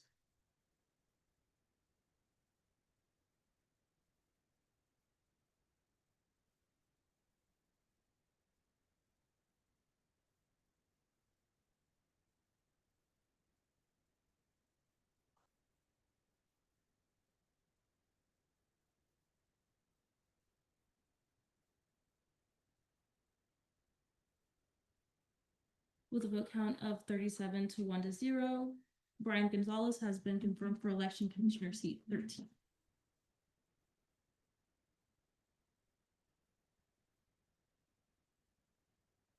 And also, just for general reminder, remember that when we're in debate, you're aiming your debate at the chair, not the candidate. Okay, next we have Emily Mello for election commissioner seat 14. You have 5 minutes whenever you're ready. Good evening. My name is Emily Mello, and I'm going into my second year at UCF as a biomedical sciences major on the pre-medical track with a minor in medical sociology. As a first-generation college student, every opportunity I encounter at UCF represents more than a personal growth. It is a chance to give back, break barriers, and help create a better path for those who come after me. The Election Commission gives powers to students' voices, and I want to help build an election process that is inclusive, transparent, and engaging for all members of the UCF community. Since beginning my time at UCF, I have served on both the Student Government Leadership and Executive Leadership Councils. These roles have given me a deeper understanding of how student representation shapes the campus experience. Beyond student government, I serve as the treasurer for Best Buddies, where I help foster friendship and inclusion for students with intellectual and developmental disabilities. I also volunteered with Night Dawn and actively participated in the Brazilian Student Association, working to strengthen campus culture through service, advocacy, and community building. Along with that, I'm involved with the Pre-Med American Medical Student Association, where I participate in shadowing, volunteering, and medical career development alongside fellow pre-med students. Outside of UCF, I work as a tutor for Beyond the Class tutoring, providing academic support to K through 12, and I serve as a marketing representative for a private jet company where I manage social media and create digital content. These experiences have helped shape my commitment to leadership rooted in integrity and compassion. They have also allowed me to develop practical skills such as communication, organization, and outreach that I believe are essential to the role of an election commissioner. I was especially excited by this past year's theme, which captures the energy and spirit of our student body. I want to help bring these themes to life by making the election process not only fair and accessible, but also fun and meaningful for every night. Serving on the Election Commission would allow me to uphold these values that define who I am. Fairness means ensuring every candidate is given equal opportunity. Inclusivity means reaching students of all backgrounds, encouraging their participation. Accountability means applying the rules with consistency and respect. These are values I strive to live by and ones I believe are essential to the success of our campus democracy. Ultimately, I'm driven by a passion for service and a desire to help create a university environment where everyone feels seen, heard, and represented. The Election Commission plays a vital role in building that culture, and I would be honored to contribute to its work. In this role, my goals are to uphold fairness and transparency, increase student voter engagement, support inclusive candidate participation, and collaborate to execute a smooth, fun election. Through these efforts, I hope to help every student feel empowered to step up and make a difference. Thank you. I yield the rest of my time. Okay, we're now here to question. Are there any questions for this individual? Vice Chair Chow.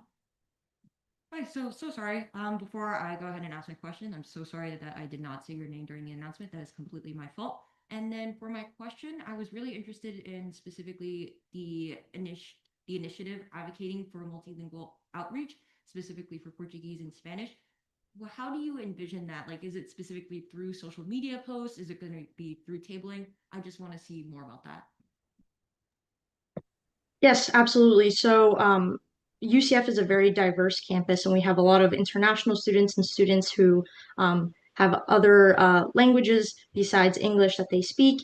And because of that, I was hoping to maybe host any workshops, or when we are printing out any brochures or campaigning or advocating through the social media platforms, also making sure that we are putting out all that information into the various languages at UCF. So I just noted Portuguese and Spanish as two because I know that we have a large Latino population too at UCF. And then again, I would love to work with my other commissioners to find out what they think about this initiative and how they can help me bring it to life. Any other questions for this candidate? Seeing none, we are now in a period of debate. You guys have 5 minutes. Chair Gaudio. The last candidate approved unanimously through E&A, and so I move for this candidate to be approved through general consent by the body. Seconded.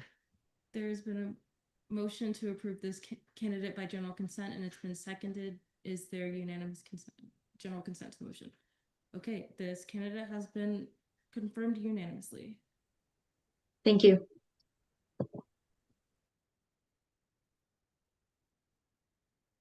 Next, we have Victoria Marie Villa-Torres for External Assistant Chief Justice. You have 5 minutes whenever you're ready.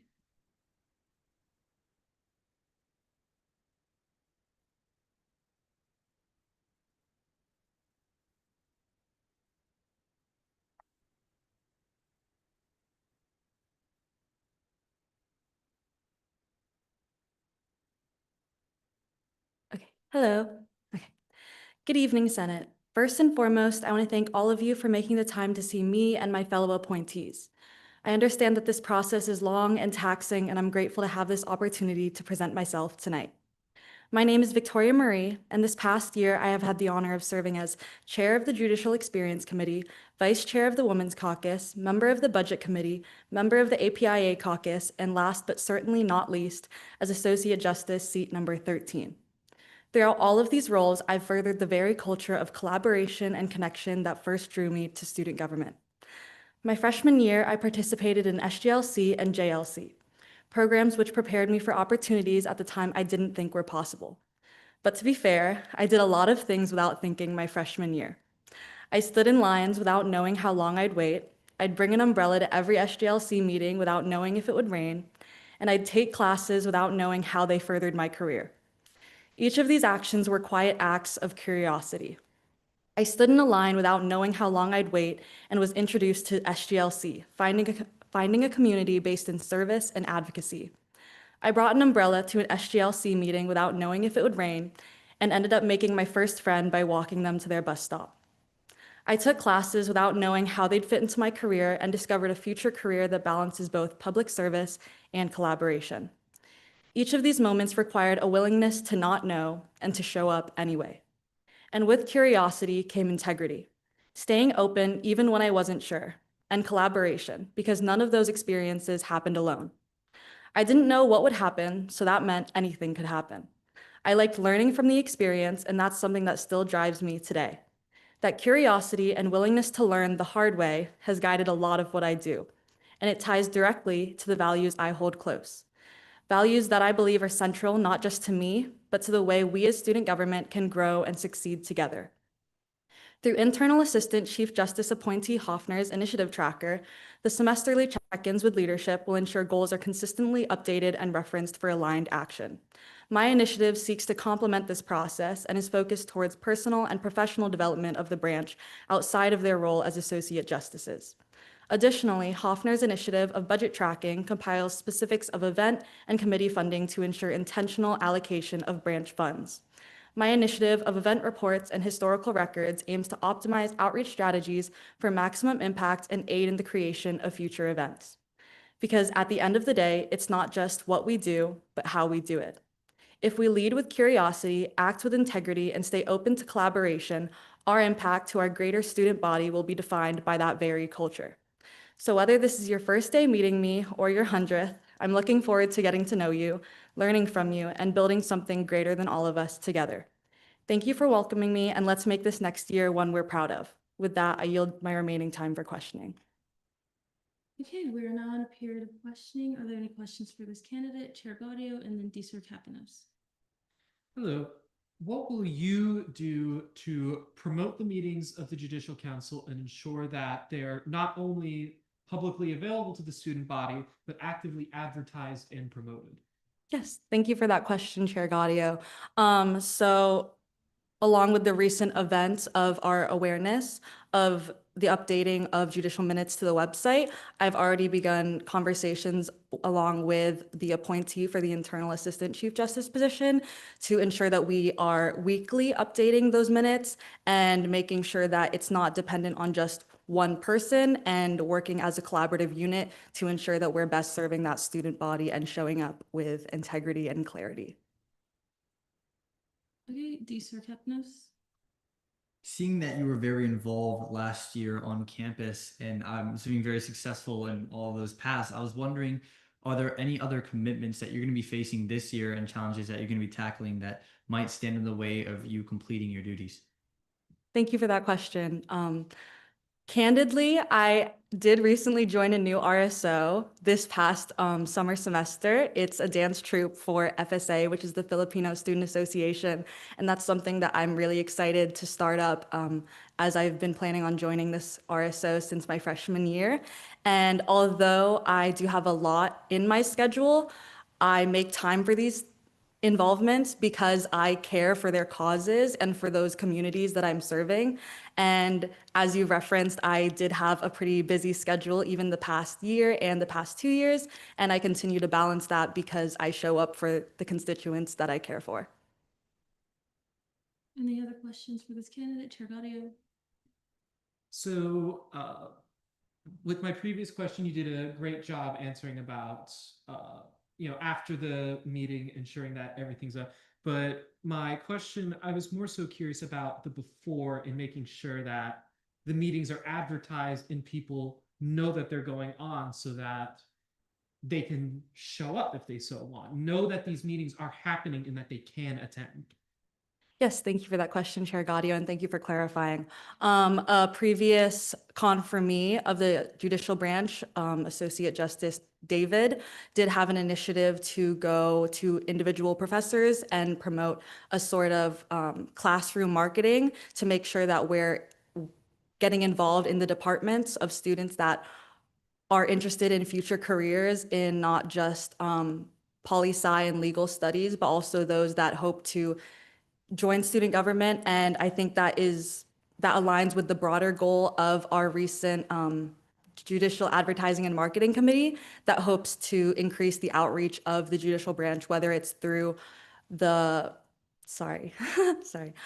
it's through our social media strategies or through physical materials.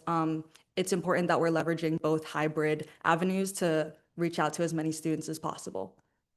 Are there any other questions for this candidate? ILA Rudy? President voting. Was that a motion moved to vote? Oh, President voting. ILA Rudy, President voting, so noted at 7:40. Thanks, guys. Vice Chair Chow. So knowing that you're basically going to be the face, basically, in terms of representation for the judicial branch and for student government, how would you handle having your fellow justices or fellow SG agents also acting professionally in front of other students or in front of media? Thank you for that question, Vice Chair Chow. I do have an initiative to collaborate alongside ELA Reid to not only have that consistent and capable presentation of SG agents, but also ensure that we're clearly communicating that. And I believe, I look forward to our collaboration, and I personally will be very invested in the various connections that I have throughout the different branches to ensure that not just the judicial branch, but all of student government is presented as best as possible. Any other questions for this candidate? Senator Lipner? Knock on wood, this doesn't happen, but in a situation where you have disagreements with the internal assistant or chief justice themselves, how do you plan on going about that process? Thank you for that question. I believe that discourse and arguments are a result of miscommunication, and I'm not afraid of having those hard conversations because I care, not just for the people in those positions, because I think it's also to remember that they are people at the end of the day within those positions, but also because we're working together to serve the greater student body. So I'm not afraid of that hard conversation. Okay, questioning time has elapsed. Seeing no other questions. ELA Reid? Okay, seeing no other questions, we are now in a period of debate. ELA Reid. My bad. So if you've never gotten to talk to, work with, or interact with Victoria, this candidate, you're really missing out. But just touching on her overall proposal and initiatives this is so well thought out. I can tell that the passion and just the overall thought and how much she put into this is outstanding, and you can really tell. And all these are really, really solid ideas that I think will overall benefit the judicial branch, but also student government as a whole. And I think a lot of these ideas are great. Hopefully we get to collaborate in the future, because I do believe that her ideas are phenomenal and she's such a great presence to work with, that I believe that she's the best possible person for this position. And for that, I'll be voting yes for this candidate, and I hope you all do the same. Senator Lipner, Mayor Tain, you may. I just want to echo everything that ELA Reed just said. This candidate is wonderful. I think there's a reason why she chose to put a light on the front of her platform, because she truly is a light for the branch and for SG in general. So I'm very excited to see her in this position. And with that, move to vote. There's been a motion to move to vote. Is there a second? I second. There's been a motion to move to vote, and it's been seconded. Is there unanimous consent? Seeing it, we are now in a period of voting.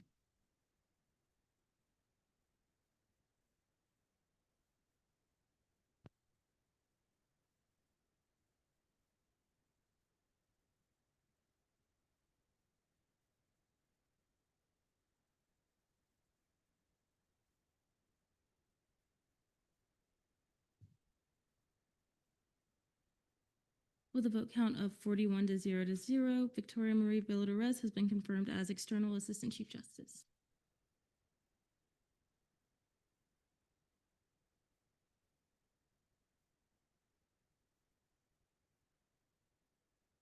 Up next, we have Colin Hoffner for Internal Assistant Chief Justice. You have 5 minutes whenever you're ready.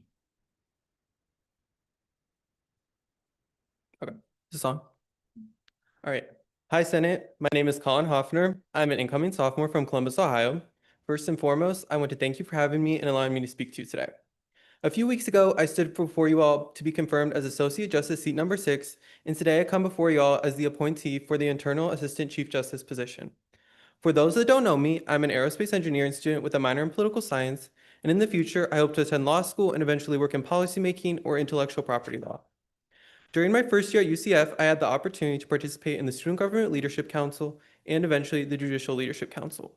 The SGLC program allowed me to learn about all the branches of student government and receive mentorship from current SG agents. This then led me to the Judicial Leadership Council, where I was able to deepen my understanding and knowledge about the student body statutes, constitution, judicial rules of procedure, and all other governing documents. It was through these opportunities and the guidance of current and former justices that helped me discover my deep passion for the judicial branch and supporting students.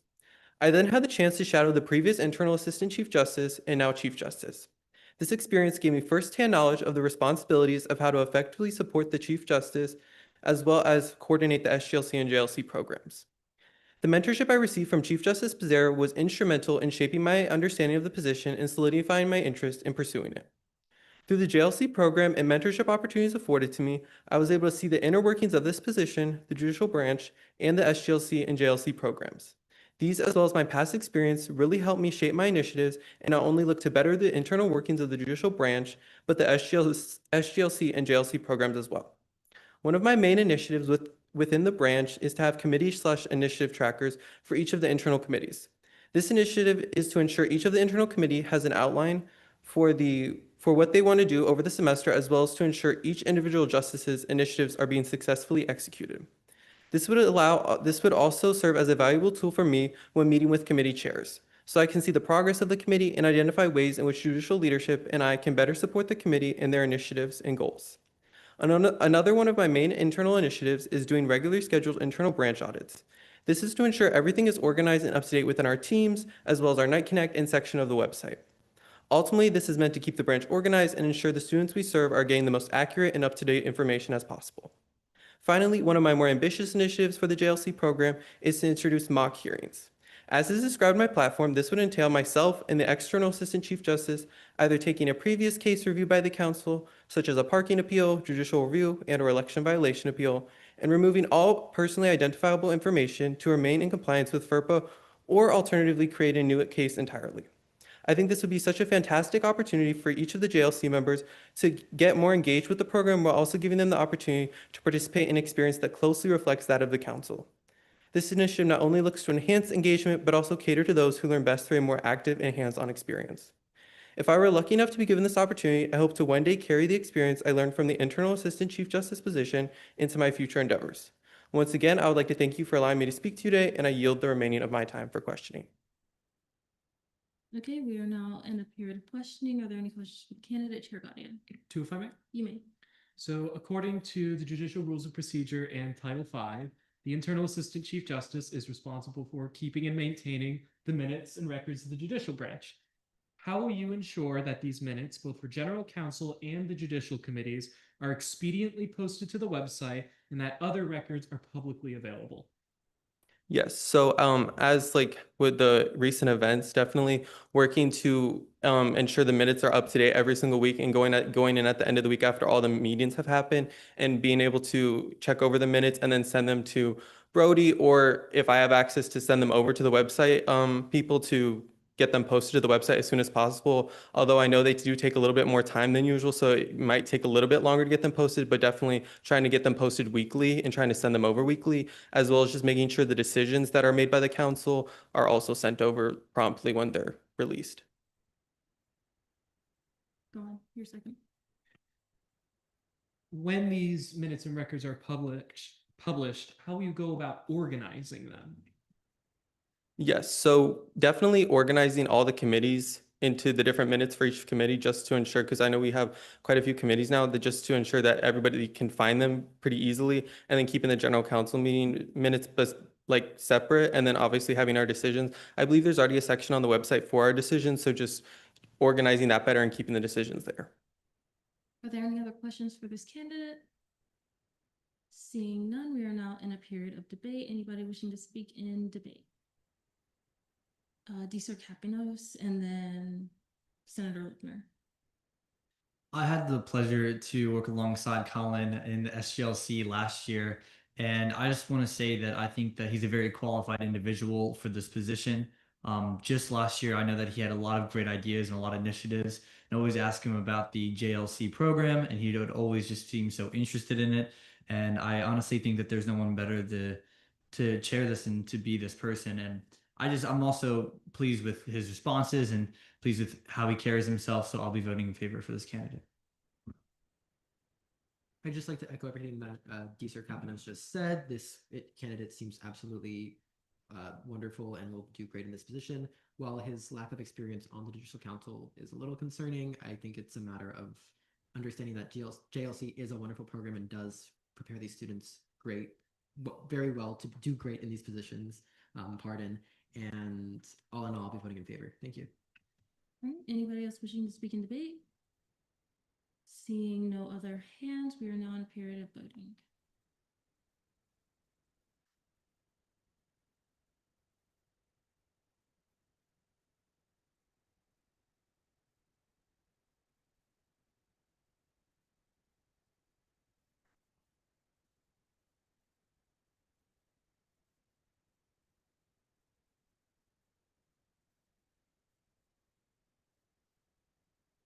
With a vote count of 38-0-1, Colin Hoffner has been confirmed as Internal Assistant Chief Justice.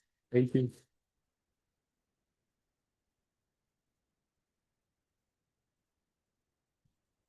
Guys, we're done with the bulk of it. That's so good. Okay, internal legislation, notice of legislation on first reading, bills, internal bill 5703 remanded to LJR, internal bill 5704 remanded to LJR, and for resolutions, resolution 5702 remanded to LJR. Notice of legislation on third reading, resolution 5701 updates to Senate Rule 7, petition period for absence excusal prior to dismissal. Chair Gaudio, you have 5 minutes whenever you're ready. Hello, folks. We're on third reading, so just another summary for those of you who may need it or were not here at the last meeting. In essence, this is a small update to Title VII for senators who exceed 2 unexcused absences. Under the current policy, if you exceed 2 unexcused absences, that's it. You're dismissed on the spot. You must appeal that dismissal at the next Senate meeting. What this rule change does is it says you will be dismissed at the start of the next Senate meeting if you do not submit a petition to have your absences excused that would bring you to 2 or under again. I believe that it's extending that sort of grace period, while it does kind of increase my workload a little bit, I believe that it encourages a sort of more fair policy. There's still that appeal if someone forgets. And I just believe that this is a how I would like to handle things for this upcoming session. And I yield the remainder of my time. Are there any questions? D.Sir Kapinos and then Senator Lipner. So you mentioned that it would be it wouldn't be immediately after, it'd be the following meeting that they would be dismissed. And I was wondering if they're going to be dismissed at that Senate meeting, would they still be required to come to Senate as they're getting dismissed and then not be there for that Senate meeting? Or how would you see that working? So the way that would work is you miss a Senate meeting, that brings you over 2. If you do not submit an excusal by the start of the next Senate meeting, you are considered dismissed. So they can show up, but the only thing that they can do is appeal their dismissal, which the Student Body Senate may overturn by a majority vote. If they do not appear, because they don't have to appear, then at the end of the meeting, their seat will be considered vacant. Senator Lipner, 2, if I may. you may. First off, could you clarify what written means in this in terms of the written petition? Absolutely. So this is in line with the other sections of Senate Rule 7, where it says that absence excusals are through written petition to the LJR chair. So like we have the form that we use primarily. However, we'll also see absences that people will send me through email, through Teams messages. As long as it is written down and sent to me petitioning an absence, that's what that means. I'll yield the second question. What'd you say? I'll yield the time for the second question. Okay, any other questions? Seeing none, we are now in a period of debate. Anybody wishing to speak in debate? Chair Barilla, Can I retain? you may. Awesome. Yeah, this seems like a pretty good change. It's from the LGR chair, whose job it is to handle this kind of stuff, so I'm inclined to trust him. And with that, move the vote. There's been a motion to vote. Is there a second? And there's been a second. Do we have unanimous consent? Okay, great. We are now in voting procedures.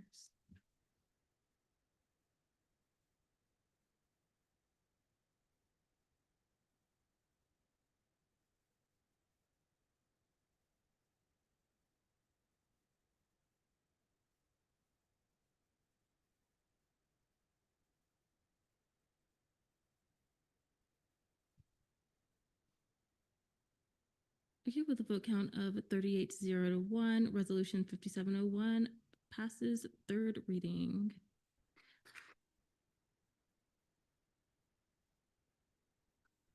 Oh, we clapping for internal stuff now. Okay. Senate forum, none. Senate deliberation, none. Advisors report, Brody. Hello, sorry. Yeah, I don't have much for you. You have successfully gotten to the end of the confirmations, or basically there. That's pretty exciting. Yeah, cool, sweet. No, I don't have anything else. Great job. Good work. Senator shoutouts, my favorite thing. I almost forgot. That's so crazy. Okay, Senator shoutouts. Yeah, Daisy, lead us off. Shout out us. We got through all of that within an hour.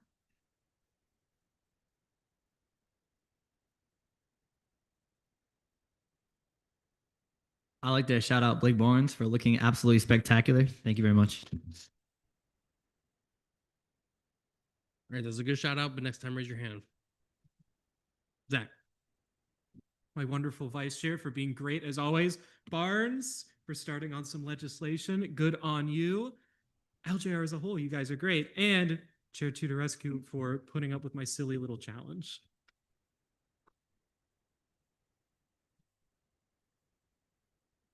All right, Anna. I actually, for that, yeah, shout out Zach and Vice Chair, because that sushi was so Chair, I'm sorry. Oh my gosh. The sushi was amazing. What the heck? I was not expecting that little treat today. Thank you. Izzy. Thank you. Shout out to my GAP committee, best committee, love them. Also shout out to the ROS. I fear I can't love them the same anyway. The same anymore because I'm not the chair of GAP, but it's okay. I still like them. Also shout out to Ela Reed because like the GAP newsletter she makes and helps us make it so good. Every week I'm gonna shout her out for it. It's so good. And also shout out to Speaker Courts. My bad. For navigating the second stuff that is really confusing, and she did a good job with it. All right, yeah, Jordan. Shout out to Senators Candeloro, McRae, Reed, Rocasa, Rosenblum, Satvika, and Sherman. You all are about to be appointed to the Sustainability Caucus, and I'm really excited to work with you all.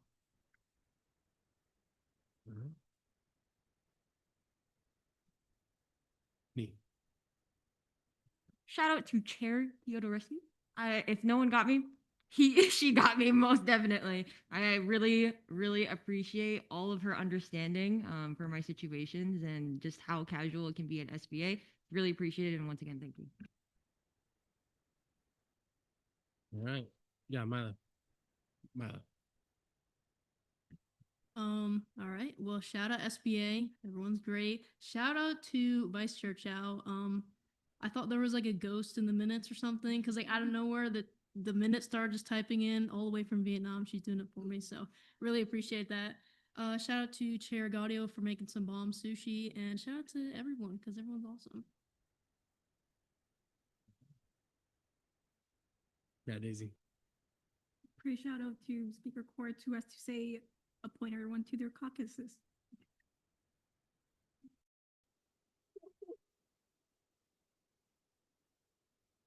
Jordan. Shout out to both of our people in the peanut gallery in the back. I appreciate you both for staying for so long. It's much appreciated. Yeah, Blake. Shout out to Chair Gaudio for helping me with my first bill. How exciting. All right. Kirsten. Okay, shout out Jason for taking the last Senate meeting we had, but also shout out me because he said how much I have to talk, and you know what? Real. Yeah, holy yeah. Also shout out Senator Barnes already with your first piece of legislation. Yeah, shout out to all of you. I love my senators so much. You guys make this job so fun. And wait. What's that one saying? It's like you're not doing a job if you're like, what is it or something? If you love your job, you're not building your job. Yeah. All right. Yeah, Jason. Shout out to obviously my deputies. I'm so excited because Jimmy's here in person. Oh my God. He did so well on the form. And also obviously shout out to my DLA Ryan. Oh my God, I love my deputies. Also shout out to the assistants, Anna and Grace. Love them as well. Shout out to Barnes, obviously amazing legislation already started. Shout out to everyone who's in person. I'm so grateful that you guys all come in person because I know it's a lot to actually drive here and be here in person. Shout out to everyone who turned their cameras on. Because it gives me a wide variety of people to choose from for my outfits. And then yeah, shout out to everyone. And also I guess shout out to Senate President Courts. Because if anyone got me, it's her, I guess. All right.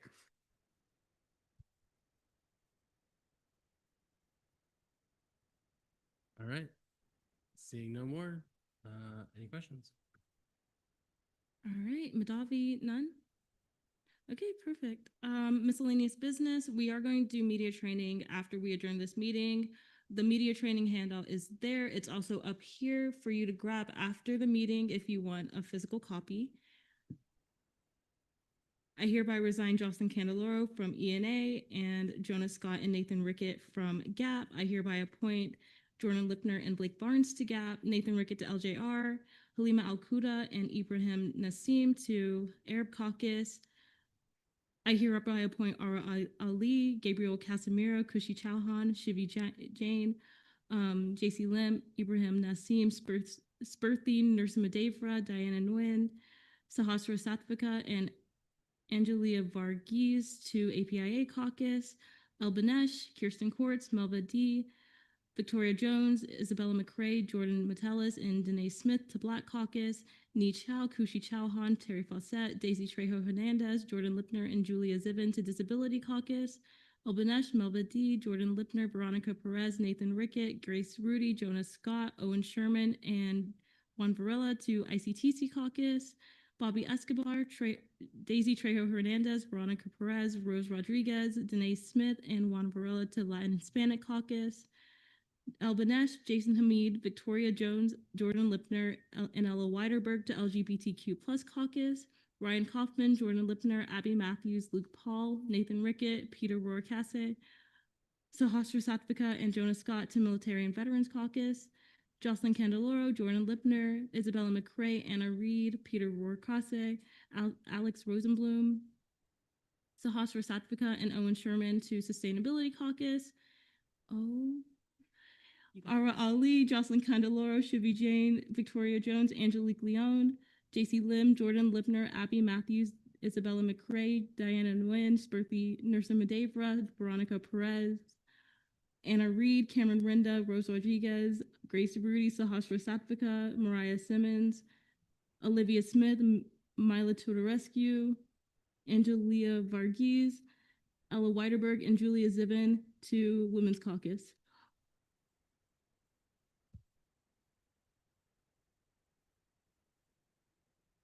And also claps for you guys for being so involved.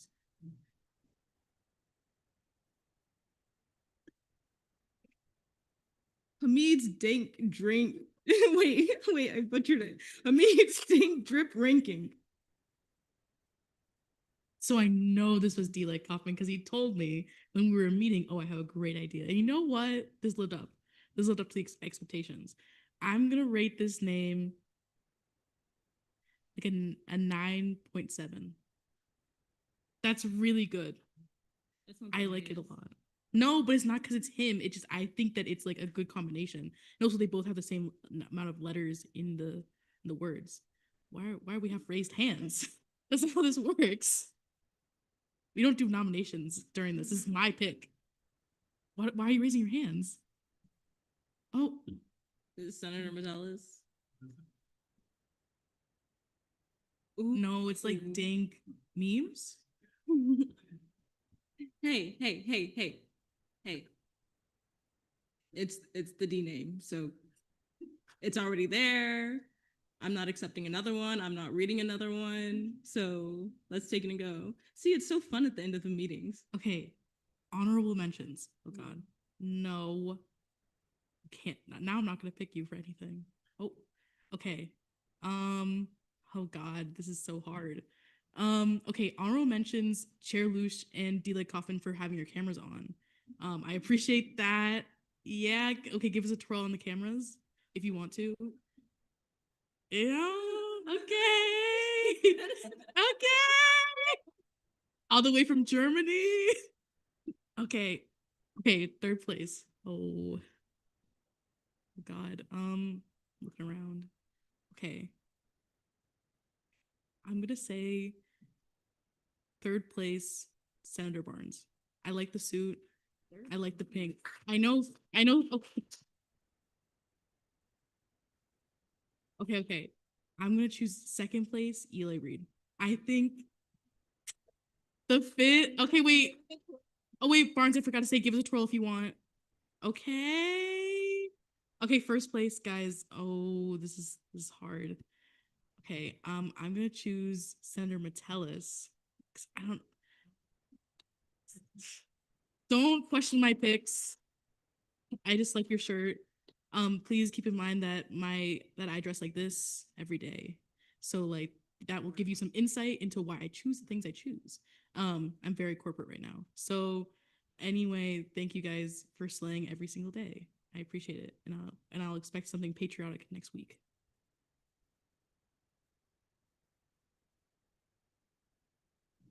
Senator Lipner. I just have to give an honorable mention to Senator Wanjin. I think the fit is slaying. Great.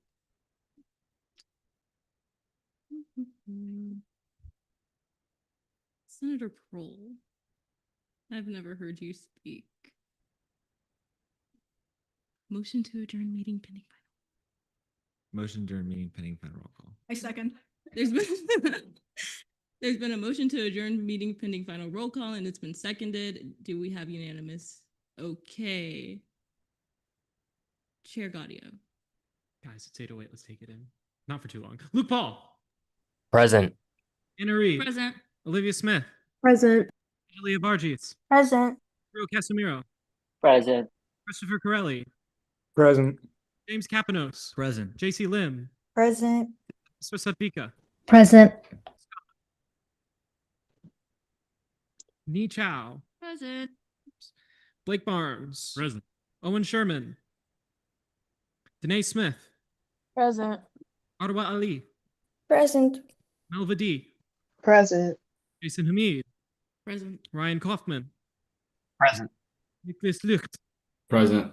Jordan Metellus. Present. Kai Prohl. Present. Peter Rokasa. Present. Romeo Rose. Present. Grace Rudy. Present. Daisy Trejo Hernandez. Terry Fawcett. Nathan Rickett. Present. I am here. Kushi Chauhan. Present. Bobby Escobar. Ibrahim Nassim. Rose Rodriguez.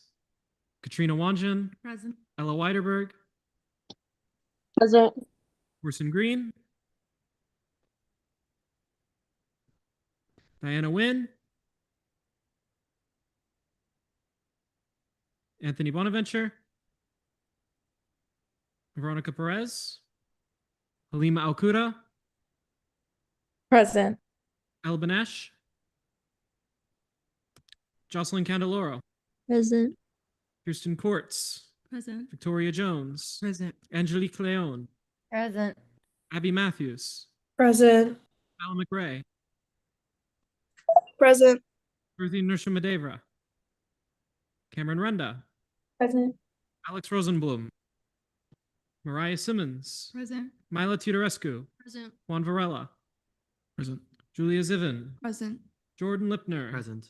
All right, one quick look through the chats. All right, I did miss one. Hang on, wait a minute. There. With 42 out of 54.